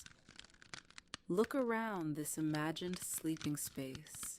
Near the wall sits a small vessel. A folded piece of cloth rests beside it. A comb, a simple container, or another familiar possession may have been left within reach. These objects are not here to tell us who this person was. We do not know their name. We do not know what they thought about before sleep. But the presence of ordinary belongings changes the feeling of the space. It becomes personal, human, lived in. A sleeping place can begin to hold traces of a life. A fabric chosen because its texture is pleasant. A small object kept nearby through habit. A particular arrangement repeated so often that moving anything would make the space feel slightly unfamiliar. We still do this. A glass beside the bed. A book left within reach. A lamp placed exactly where the hand expects to find it. Objects change across centuries, but the instinct is recognizable. We make small territories of comfort around sleep, and once those territories become familiar, entering them can feel like leaving the day behind. Beyond the hanging cloth, the household may still be awake. A low voice passes through the room. Something is placed carefully on a surface. Light moves across the fabric as someone walks by, then disappears. From within the sleeping space, these signs of waking life feel distant enough not to matter. There is comfort in that distance. The world has not vanished. Other people are still near. But for the person resting here, the day has begun to close its door, even if no actual door exists. And perhaps this is how the bedroom begins, long before there is a bedroom at all, not with 4 walls and a name for the room, but with a simple human wish to create a small place where the world becomes quieter, where familiar objects wait, where light is softer, where the body recognizes. This is where the day ends. The small boundary around sleep changes the feeling of the evening. Beyond the hanging cloth, the household still exists. But now it arrives only in fragments, a softened voice, the passing shadow of someone carrying a lamp, the faint sound of a vessel being set down, then quiet again. Inside this sheltered corner, the light is warmer and lower. It touches the folds of fabric, the edge of a woven screen, the smooth curve of a small bowl left nearby. Nothing here is grand, yet everything feels chosen by repetition. This is where the night returns. Imagine the fabric moving almost imperceptibly when cooler air enters the room. For a moment, a narrow opening appears between its folds.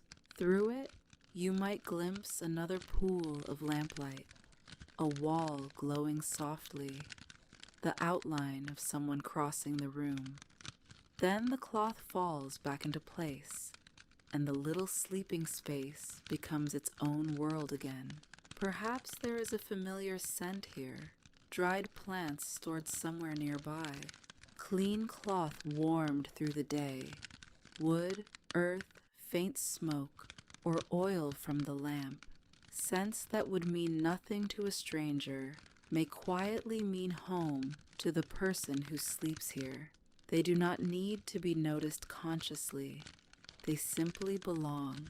The lamp burns with a small, steady flame.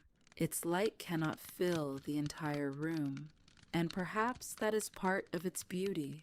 Darkness remains in the corners. It softens objects rather than hiding them completely. A simple cup becomes a dark curve. A folded textile becomes a low shape beside the wall. The edge of the sleeping place disappears into shadow. There is no need to watch any of this closely. The eye can wander without searching, from the flame to the fabric to the faint shadow moving across the wall.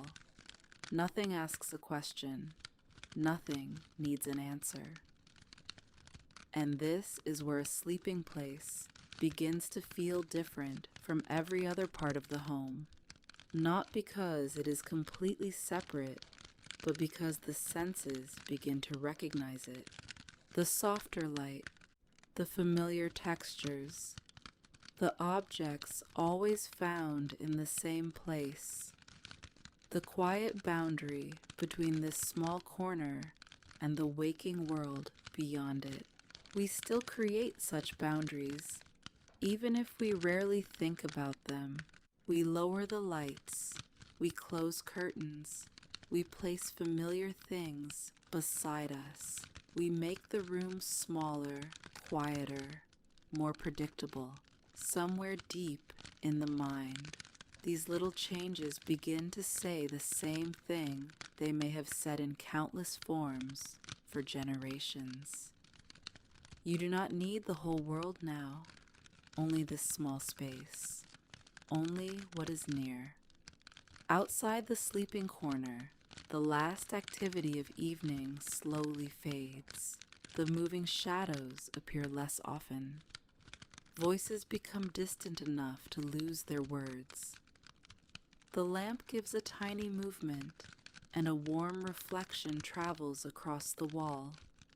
For a little while, the person resting here may simply listen to the house becoming quiet around them. Not an empty quiet, a lived-in quiet. The kind of quiet that comes when familiar people are near. Familiar objects are in their places, and the day has finally stopped asking for anything. The hanging cloth moves once more in the night air. Then it becomes still. Night after night, small details gather around the place of rest, not all at once, not according to a plan. A useful object is left nearby because it may be needed again. A piece of cloth remains because its texture is pleasant. A small lamp finds a convenient place. Over time, these ordinary things begin to form something deeply familiar, a little landscape of sleep. Imagine returning to it at the end of a long day.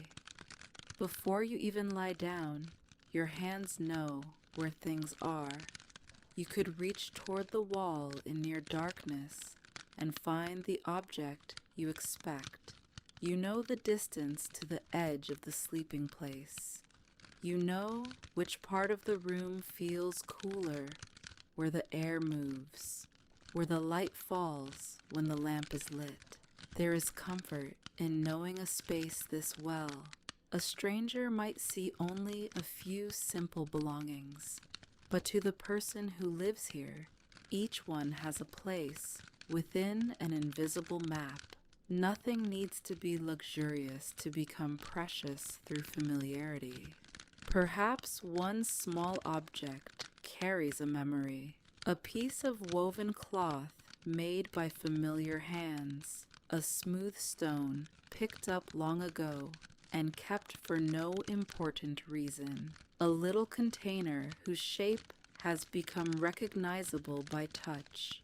We cannot know the private meaning of such things in lives that disappeared centuries ago, and we do not need to invent it. It is enough to imagine the human habit itself. We keep things near us. We give ordinary objects meaning, and sometimes the smallest possessions make a place feel like our own. As the evening deepens, the sleeping space gathers these details into shadow. The lamp reveals only one thing at a time. A woven pattern appears when the flame leans toward it. A smooth surface catches a brief line of gold. A hanging fabric seems almost transparent at its thinnest edge. Then the flame settles, and everything becomes soft again. There is a pleasant slowness to a room lit this way. Nothing can be seen all at once. The darkness does not feel empty. It feels layered, holding objects quietly until the light reaches them. Perhaps this is why imagination comes so easily at night. A shadow can become a distant landscape for a moment. The movement of fabric can resemble leaves in a breeze. A faint sound from another room can drift into a dream before sleep has even fully arrived. The boundary between the room we are in and the places inside the mind begins to soften. For someone listening tonight, thousands of years later, the objects are different. The walls are different. The light may come from a switch rather than a flame. Yet the feeling of a familiar bedside world remains surprisingly easy to recognize. There may be something within reach that you always leave in the same place. Something so ordinary you barely notice it anymore. And perhaps that is what makes it comforting. Familiarity does not demand attention. It allows attention to drift. The room no longer needs to be explored because it is already known. The mind no longer needs to ask what lies in every shadow. And slowly, the small territory around sleep becomes less like a collection of objects and more like a feeling of returning, of being enclosed without being trapped, of knowing that beyond this quiet boundary, the world may continue for a while without you. As sleeping spaces become more familiar, another gentle change becomes possible. The night can begin to hold a little more privacy, not the complete privacy of a modern bedroom with a closed door. Something softer than that. A curtain drawn across part of a room. A screen placed between one resting place and another. A bed set into a quieter corner. A small separation that does not remove a person from the household, but changes what can be seen. Imagine the comfort of that half-hidden space. Beyond the screen, you can still hear life. A low conversation from farther away. A careful footstep. The faint movement of someone finishing the last task of evening. But you no longer see every gesture. The eye has fewer things to follow. The world becomes simpler. On your side of the boundary, there is only dim light and familiar texture, a woven pattern close enough to trace with the eyes. The soft outline of fabric, perhaps a narrow opening above, where darkness seems deeper and a little cooler. Privacy begins here not as loneliness, but as permission to withdraw, to be near others without needing to remain part of everything they do. There is something deeply restful in that idea.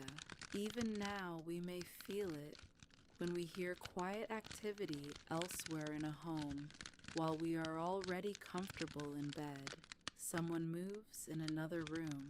A distant door closes gently. Water runs for a moment and stops. The sounds tell us that life continues nearby, but we do not have to join it. We are allowed to remain where we are. In an earlier home, the sounds would be different, but the feeling might still be recognizable. A lamp being moved, cloth brushing against a wall, a low voice fading beyond a partition, near enough to feel connected, far enough to let the mind wander. And the mind does wander, perhaps toward places seen during the day, a path under sunlight, water shining in the distance, a tree moving in warm air, or perhaps toward nothing that can be named at all, only fragments of color, memory, and sensation beginning to blend with the first shapes of dreams. This is where our journey can become quieter. We no longer need to examine every sleeping surface or every object beside it. We have seen how people can create comfort from what is available. Earth and grass, woven mats and raised frames, warm layers, cool open spaces, familiar corners. Now we can notice something less visible. The feeling people create around sleep, a boundary, a ritual, a sense of return, a small piece of the world that becomes quieter than everything beyond it. Over time, such spaces can grow more distinct. In some homes, sleeping areas may become more clearly separated. In others, shared rooms and shared resting places continue for generations. Human life never follows one neat path. But tonight, we do not need a neat path. We can move gently from one pool of lamplight to another, from one quiet home to the next, noticing only the details that make each place feel safe enough for dreaming. A curtain settles, a voice fades beyond it. The room on this side grows wonderfully small, and somewhere between the familiar sounds of home and the first uncertain images of a dream, the waking world begins to feel very far away. Once the last voices have faded, the house seems to become a different place. The rooms are the same. The walls have not moved. The familiar objects remain exactly where they were left. And yet, in darkness, everything feels softer, farther away, almost suspended in time. Imagine wandering through such a home without making a sound. A small lamp has been left burning somewhere in the distance. Its glow does not reach far. It rests against one wall and leaves the next room almost entirely in shadow.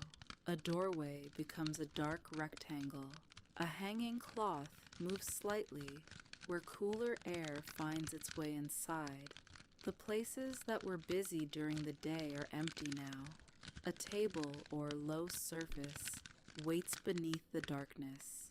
A vessel catches the smallest reflection of light along its edge.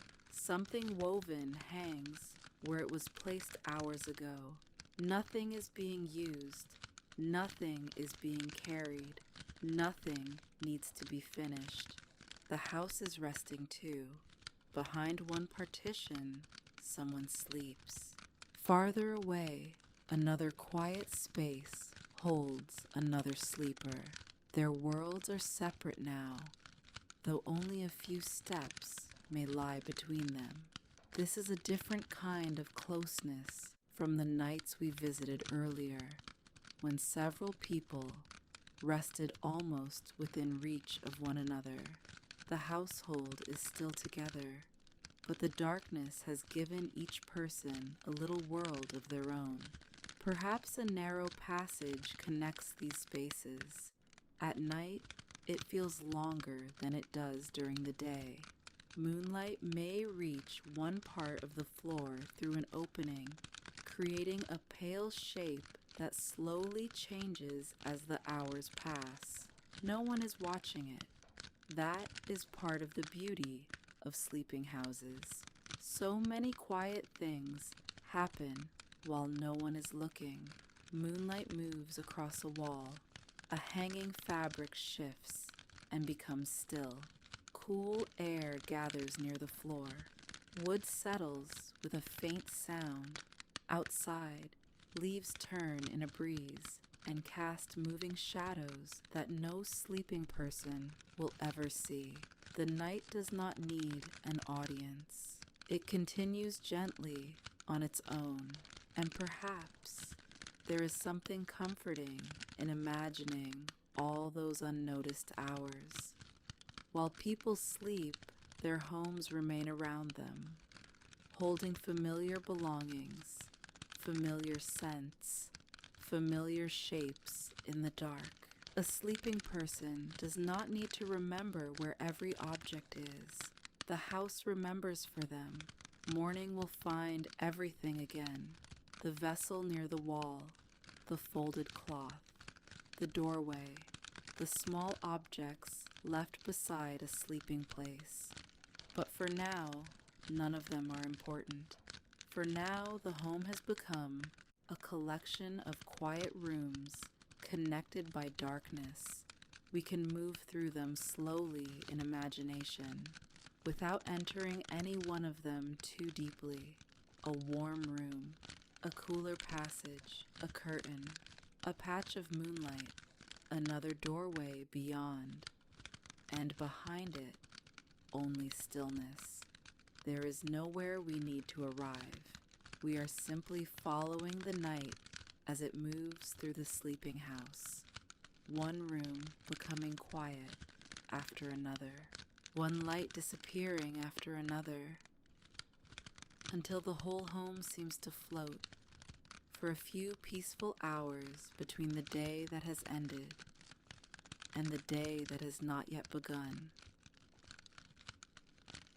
In some sleeping spaces, the sense of enclosure can become even stronger. Imagine a bed surrounded partly by fabric, not hidden completely, only softened from the room beyond. Cloth falls from above or hangs nearby, creating a smaller space within a larger one. Inside, the air feels still. The outside world has not disappeared, but its edges have been blurred. Light reaches the fabric and becomes warmer as it passes through. Shadows beyond it lose their sharpness.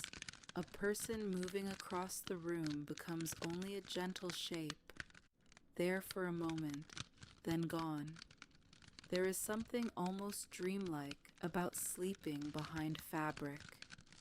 The bed becomes less like a piece of furniture and more like a small shelter, a room within a room. This idea can appear in many forms and at different times. Sometimes fabric offers warmth. Sometimes it softens drafts or gives a sense of separation. Sometimes it may simply make a sleeping place feel more enclosed. But tonight, we do not need to catalog every reason. We can simply imagine the feeling. You are inside the smaller space. Beyond the cloth, the room continues. But here, everything is close. The texture beside you, the muted glow beyond it, the faint movement of fabric when air passes somewhere outside. The world has been reduced to a few gentle sensations. Perhaps rain begins far away. At first, only a few drops can be heard. Then a soft pattern spreads across the roof. From inside this sheltered sleeping place, the sound seems even farther away than it really is. The fabric does not stop the rain. It does something quieter. It makes the space around the sleeper feel more protected from everything beyond it. We humans seem to have returned to this idea again and again. A shelter within a shelter, a blanket pulled around the shoulders, curtains around a bed, a small room inside a larger home. Even as sleeping places become more elaborate, the deepest comfort can remain surprisingly simple. To feel surrounded, to feel that the world has become smaller for a while, to know that nothing beyond this little boundary needs our attention tonight. The rain continues. A drop gathers somewhere along an edge, grows heavier, and falls. Another follows later. The sound becomes part of the darkness. Inside, the fabric holds a faint scent of clean cloth, wood, and the room itself. These are not dramatic scents. They are the kind the mind stops noticing because they are always there. And that is exactly what makes them peaceful. Nothing is unfamiliar. Nothing needs to be understood. Perhaps the most restful places are not always the grandest ones. Perhaps they are the places where the senses encounter nothing surprising. The same soft boundary, the same muted sounds, the same small world waiting when evening returns. Beyond the fabric, the room is now almost completely dark. Only the faintest trace of light remains. Soon even that disappears, and for a while, the sleeping place seems to exist nowhere in particular. Not in one century, not in one country, only somewhere quiet, behind a curtain, while rain passes gently through the night. If we could drift above the sleeping world for a moment, we would see that no two nights look exactly the same. Under one roof, several people may still share a room, surrounded by the familiar closeness of family and household life. Behind another wall, someone rests in a quieter space, separated by a curtain or screen. Elsewhere, a traveler has stopped for the night, in a place that does not feel like home at all, and that changes sleep in a different way. Imagine arriving somewhere unfamiliar after a long journey. The room is safe enough. The place prepared for rest is waiting, yet everything around it belongs to someone else's world. The ceiling has a shape you do not know. The air carries unfamiliar scents. The sounds beyond the wall have rhythms you have never heard before. Even in darkness, the mind seems to notice the difference. We know this feeling today. A strange room can keep part of us awake even when we are tired. We notice a sound we would ignore at home. We open our eyes and for one brief second forget where we are. People traveling long before modern hotels must also have known nights away from familiar sleeping places. In borrowed rooms, roadside shelters, the homes of others, temporary camps, or wherever a journey allowed them to rest. Tonight, imagine only one such traveler. We do not need to know where they came from or where they are going. The journey can wait until morning. For now, there is simply a room they have never slept in before. A small lamp reveals rough walls and a few ordinary objects. Near the doorway sits something belonging to the journey, placed where it can be found easily when daylight returns. Outside, Unfamiliar footsteps pass once, then fade. The traveler listens. Nothing follows. A little later, another sound comes from farther away. Perhaps an animal, perhaps a door, perhaps wind moving something loose beyond the wall. At home, every sound has a name. Here, the mind must slowly learn that not every unknown sound matters, so the room becomes familiar 1 minute at a time. The wall remains where it is. The doorway remains quiet. The night continues. Nothing unexpected arrives. Gradually, strangeness loses some of its sharpness. This place does not need to become home. It only needs to become safe enough for one night. There is something gentle in that thought. Across human history, countless people have fallen asleep in places they would never see again. A room visited once, a shelter along a road, a mat offered by strangers, a temporary place beneath an unfamiliar sky. By morning, they would rise and continue. But for several dark hours, that borrowed space became their entire nighttime world. The body rested there, dreams came there, and the journey paused. Tonight, we can let it pause too. No destination yet, no road to follow, only an unfamiliar room becoming quieter. Until, little by little, it no longer feels quite so unfamiliar. Some journeys do not end inside a room. Sometimes night arrives while the road is still far from home. Imagine an open landscape after sunset. The heat of the day has faded from the air, but a little warmth remains in the earth. The path that seemed clear in daylight is now only a pale line disappearing into darkness. There is no reason to continue. Morning will make the way visible again, so a resting place is chosen for the night.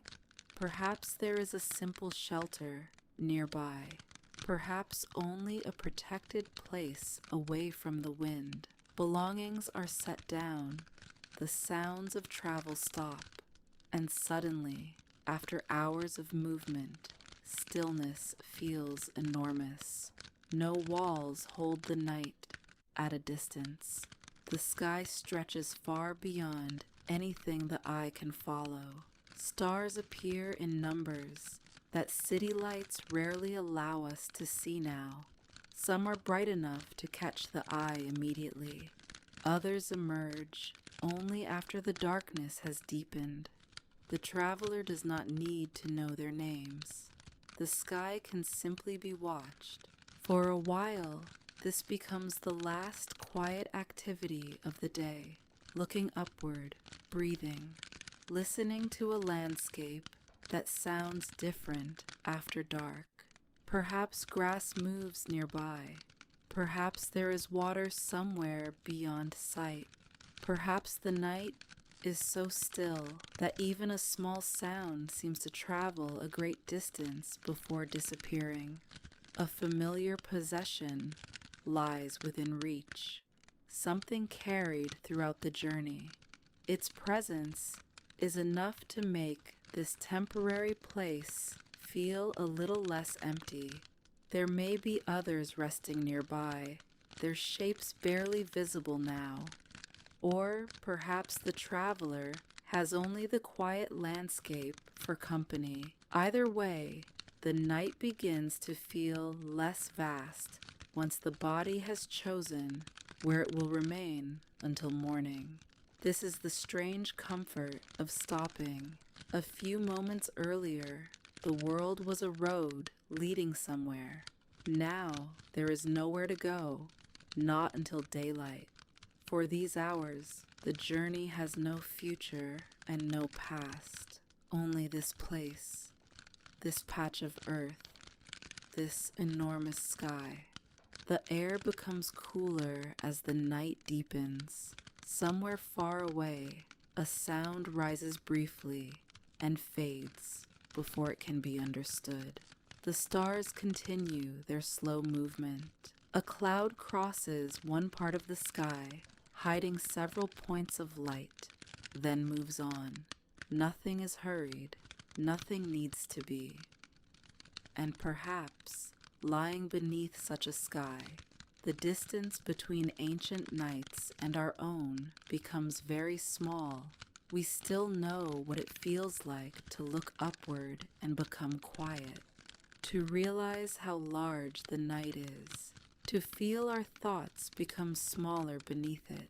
For thousands of years, people have carried tired bodies across roads, rivers, mountains, and open land, then stopped somewhere when darkness made continuing unnecessary. They made temporary comfort from what they had, and for one night, a place never seen before became enough. The traveler closes their eyes. The stars remain above, unseen now, but still there. The road remains beyond the darkness. Morning will return it, but not yet. For now the journey has disappeared. There is only the cool air, the quiet earth, and a night so wide that every thought seems to have more than enough space to drift away. Morning will eventually return the road to the traveler. The pale line of earth will appear again beneath the first light, and the journey will continue. But before we follow it, imagine something simpler. The feeling of coming home after many nights away. A familiar doorway can look different when you have missed it. The same wall, the same worn place near the entrance, the same objects resting where memory expected them to be. Nothing has become more beautiful while you were gone. And yet everything feels softer. Perhaps this is one of the oldest comforts connected with sleep. Not simply having somewhere to lie down, but returning to a place the body already knows. After unfamiliar rooms and temporary shelters, there is no need to study the darkness here. The distance from one wall to another is known. The sounds belong where they should. Even before the light is gone, the evening feels predictable. Imagine entering slowly. The air carries the quiet scent of home, impossible to describe because it is made from too many ordinary things: wood, cloth, earth, food prepared earlier, perhaps the faint trace of smoke or dried plants. None of it announces itself. Together, it simply says, "You have been here before." Something carried on the journey is set down. For the first time in many days, it does not need to remain close at hand. Tomorrow, it can stay where it is. The road will continue somewhere beyond the walls, but not for you, not tonight. There is a deep kind of rest in knowing that morning does not require departure. The sleeping place waits in its familiar corner. Perhaps it is simple. Perhaps another person would find it too firm, too narrow, too ordinary. But comfort is not always something a stranger can measure. Sometimes comfort is knowing exactly how a place will feel before you touch it, knowing where the evening light will fall, knowing which distant sound belongs outside, knowing that when darkness fills the room, nothing within it will become unfamiliar. Across centuries, people must have returned from journeys with that same quiet recognition: home, not as an idea, as a collection of tiny certainties, the doorway, the wall, the familiar place for rest, the sounds that no longer need to be understood. Outside, the world remains enormous. Roads continue toward places never seen. Rivers move through darkness.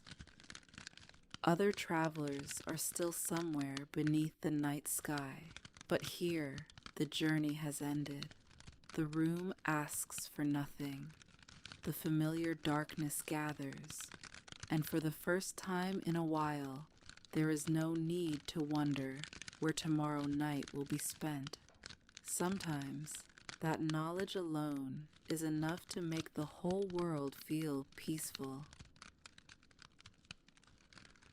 From here, we can allow time to move differently. We do not need to visit every century. We do not need to open every door. Imagine instead that we remain outside for a while, watching countless evenings pass like soft lights appearing and disappearing across the landscape. One home becomes another. One generation gives way to the next. Walls change, roofs change, sleeping surfaces rise higher, become softer, become more carefully made.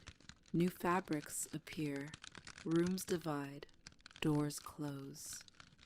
Windows hold back the weather, and slowly, over a span too long for any single person to witness, the place of sleep becomes something increasingly recognizable to us.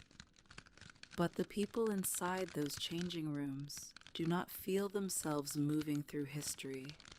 They are simply tired at the end of the day.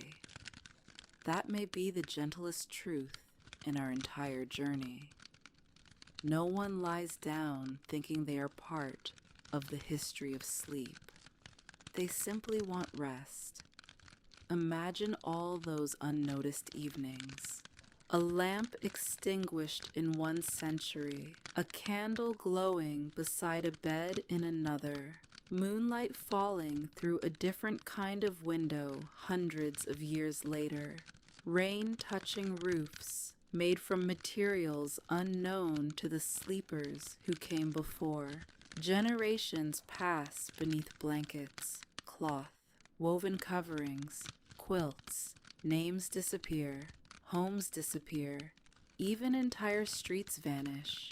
Yet every evening, somewhere, someone looks forward to lying down. Someone knows the relief of reaching the place where the day finally ends. And perhaps we do not need to know exactly who they are. It is enough to imagine the lights, thousands of them, scattered across centuries, a warm point in a dark landscape, another behind a distant window, another farther away, each one holding an ordinary human evening. If we could rise above time itself, perhaps history at night would look like this. Not kings and battles, not dates and monuments, but countless small lights beneath which people became quiet.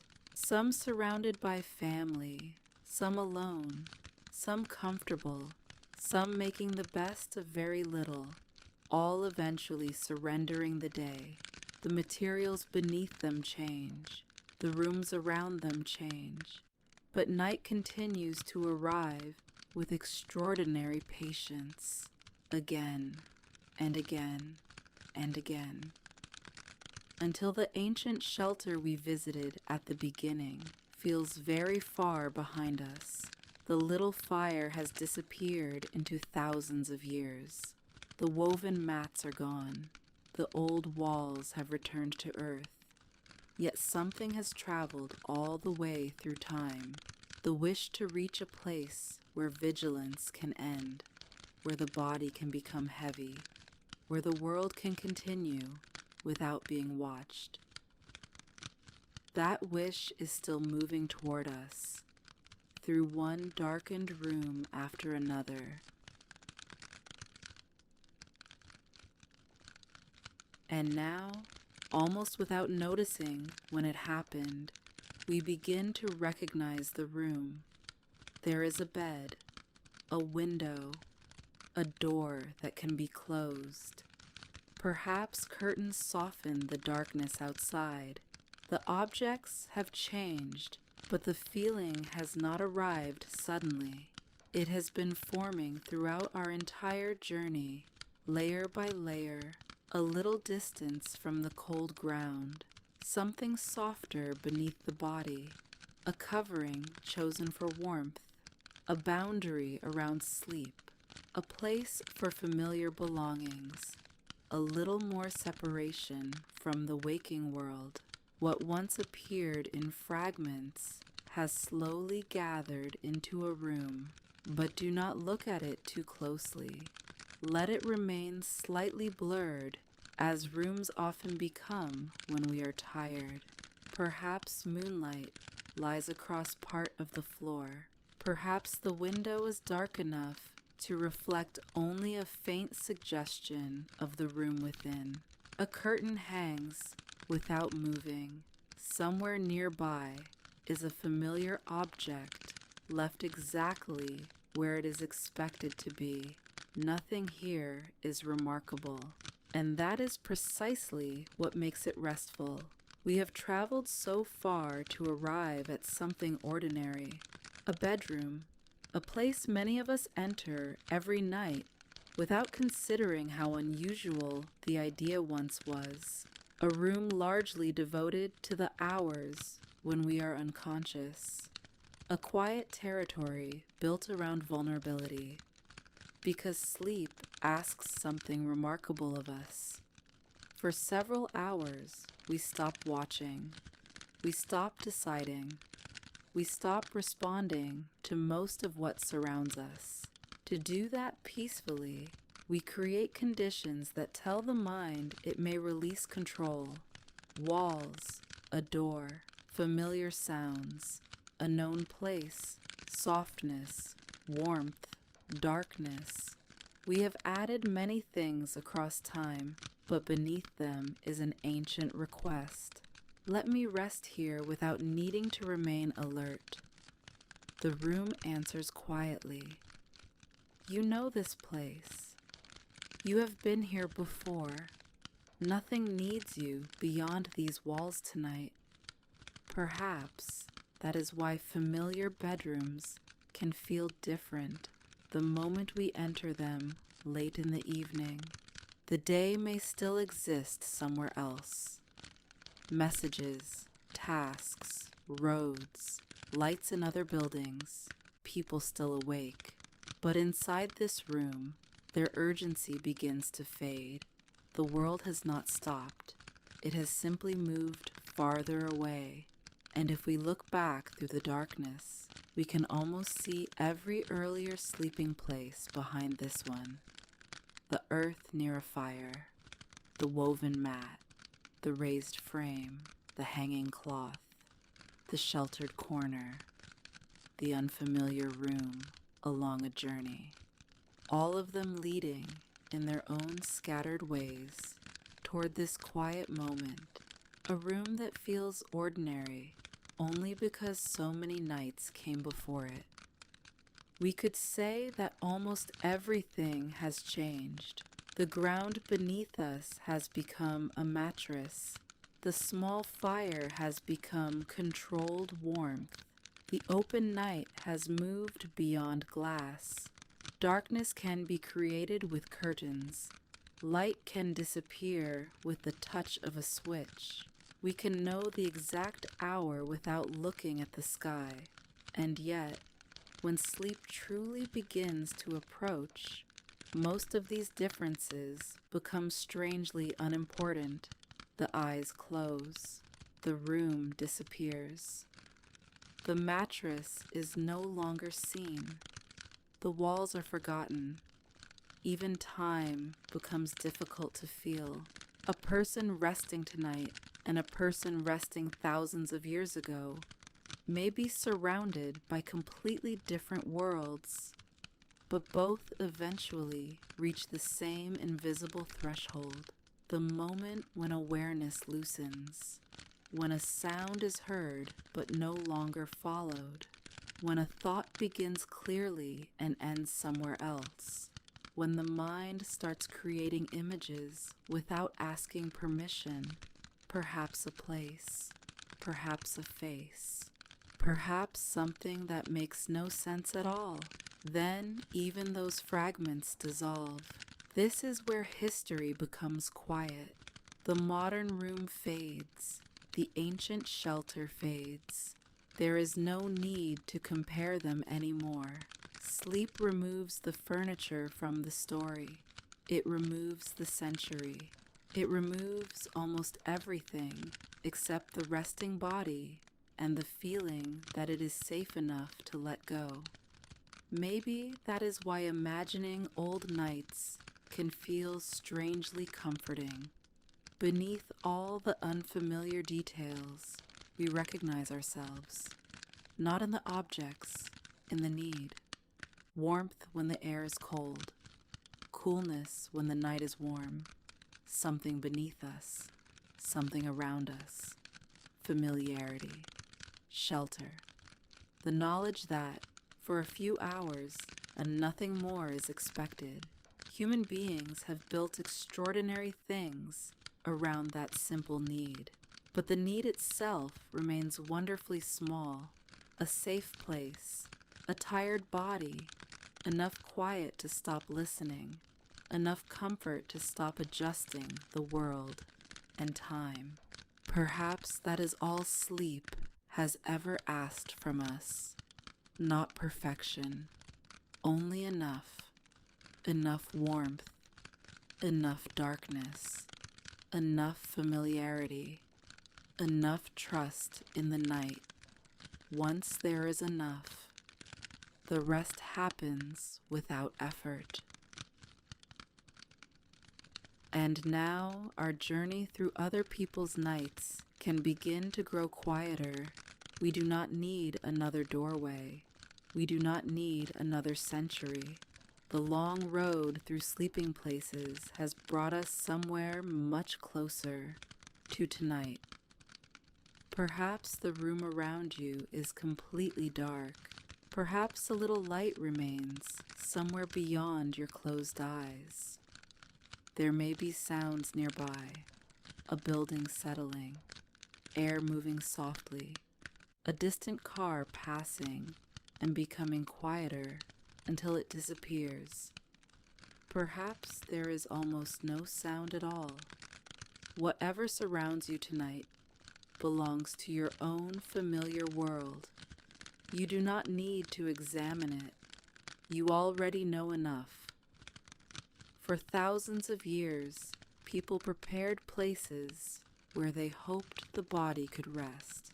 They gathered grass, wove reeds, raised themselves above cold ground, made frames, folded cloth, hung fabric, closed doors, built rooms, and eventually created the beds we know now. But tonight, none of that history needs to be remembered. It can drift away. The ancient fire can become dim. The old houses can disappear into darkness. The traveler beneath the stars can continue sleeping somewhere in imagination. The curtains can settle. The lamps can go out. One scene after another can become distant. Nothing is asking you to hold on to the story. That was never its purpose. The story only needed to carry you for a while, far enough from the day that you no longer need to return to it tonight. Imagine all the places we passed becoming small lights behind us. One disappears, then another, until there is no road left to follow, no next room to enter, no question waiting to be answered, only the simple place where you are now. And perhaps, after traveling through so many ancient nights, this ordinary place feels a little different, soft enough, warm enough, safe enough. The people who lived before us did not need perfect nights in order to sleep. Neither does this night need to be perfect. It only needs to be allowed to continue, without being managed, without being watched, without needing anything more from you. The hours already know how to pass. They have been doing it for longer than any human story can remember. Tonight, they can pass without your help. From here, even the story can become less important. If you have followed every word until now, you no longer need to. Nothing essential is coming. There is no ending you must stay awake to hear. No final fact. No secret hidden in the last few minutes. The journey is already complete. Everything from here can simply become sound. A quiet voice. A few images passing slowly. Then fewer images. Then perhaps none at all. Somewhere very far behind us, an ancient fire once glowed beside people settling for the night. We imagined the earth beneath them, the darkness beyond their shelter, the comfort of familiar presence. Then time carried us onward, across mats and frames, through warm rooms and cool courtyards, behind curtains, along roads, beneath unfamiliar roofs and open skies. So many different nights, and all of them eventually became morning. But we do not need morning yet. We can remain on this side of it, in the long, gentle hours when nothing is required. Perhaps thoughts still appear. Let them be incomplete. A thought does not need an ending. An image does not need an explanation. If the mind returns briefly to the day, it can leave again just as easily. There is nowhere else this story needs to take you.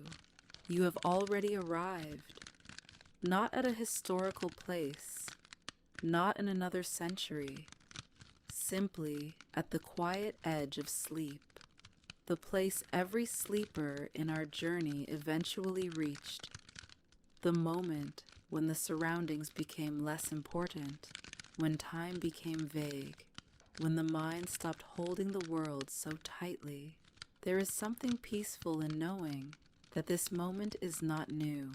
Countless people have reached it before, in rooms that no longer exist, beneath roofs long gone, beside people whose names have disappeared. They too had ordinary days. They too carried thoughts into the night. And then, eventually, they slept. The world continued. Morning found them when it was ready. There was nothing they needed to do to bring it closer. And there is nothing you need to do now. The night can carry itself. The images are softer now. The first shelter is difficult to see. Only a faint warmth remains where the fire once was. The woven mats have faded into shadow. The raised sleeping places, the quiet rooms, the hanging fabrics, the lamps, the traveler beneath the enormous sky. All of them are drifting farther away. Perhaps that is how time should feel at night. Not like a line of dates, more like a landscape disappearing slowly behind us. A distant light, a dark hill, a road no longer visible. Nothing has been lost. We simply no longer need to look back. The story of human sleep is much larger than any journey we could tell in one night. There were countless places we never visited, countless ways of resting we never imagined, different climates, different homes, different customs, different lives. And that is all right. We were never trying to collect every answer. We were only wandering, looking quietly, into a few ordinary evenings, noticing how people made comfort from whatever the world around them provided, and perhaps noticing how familiar they sometimes seemed. Now even that thought can fade. There is no need to understand anything else. The night outside is already moving forward. Somewhere, clouds may be crossing a sky unseen. Somewhere, trees are standing quietly in darkness. Somewhere, water is moving while no one watches. Across the world, rooms are becoming still. Lights are disappearing from windows.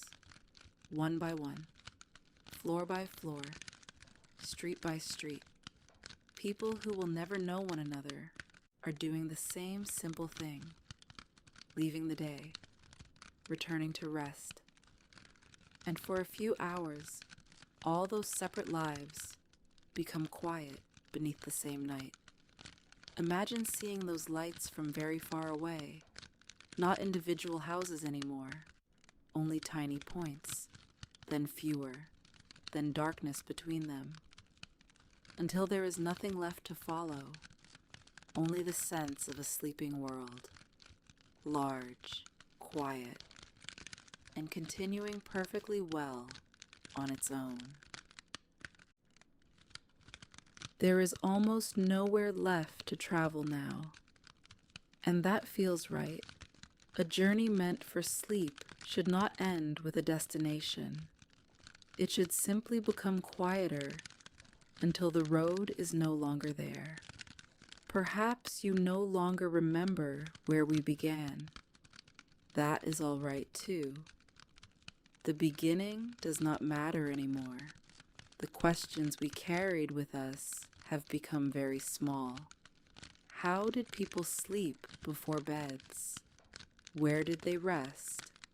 What did night feel like? We found many possible answers, but beneath all of them was something simpler. People became tired. They searched for comfort. They stayed close to warmth, shelter, familiarity, and one another. They made a place. Then they allowed the day to end. Tonight, you already have your place. Nothing more needs to be prepared inside this story. No more rooms, no more roads, no more centuries passing, only night. Let the images become indistinct. A curtain moving somewhere far away. Moonlight across an empty floor. A road beneath stars. The faint shape of an old shelter that may never have existed exactly as we imagined it, but feels familiar anyway. Then let those images go too. There is no need to replace them. Darkness does not need scenery. Silence does not need a story. If you are still listening, the voice can remain nearby for a little longer. But you do not need to stay nearby in return. You can wander wherever sleep begins to take you, into a thought, into a memory, into something without words. And if the words become difficult to follow, good, let them pass. You have followed enough. The day is already far behind. Morning is still far ahead. Between them is this quiet space that belongs to no task at all. For thousands of years, night has given human beings these hours. Tonight they are yours. And now, our journey can end without truly ending. The ancient nights will remain where we left them. The small fires, the woven places of rest, the quiet homes, the travelers, the rooms behind softly hanging fabric, all of them can disappear gently into time. There is nothing more you need to see, nothing more you need to remember. The story has carried us across thousands of imagined evenings. only to bring us back to something that was here all along. A quiet place, a tired body, a night waiting patiently around it. Perhaps humans have changed the places where they sleep more than almost anything else about the night. We built walls, raised beds, softened surfaces, created private rooms, filled them with familiar objects. But when the lights are gone, when the eyes are closed, when the final thought of the day loses its shape, sleep remains wonderfully simple. The world becomes distant. Time continues without being counted, and morning comes when it comes. So let this night continue now without the story. Let the rooms we visited grow dark. Let the roads disappear. Let every distant lamp go out, one by one, until TimeLand itself becomes quiet. There is nowhere else to wander tonight. Only rest, only the gentle passing of hours, and whatever dreams may find you along the way. Good night from TimeLand. May the night be gentle with you, and may time carry you softly until morning. And now, let the story fade away. There is nothing more to follow tonight. Only quiet, only rest, and the gentle passing of time. Good night from TimeLand. May your dreams be peaceful, and may time carry you softly until morning.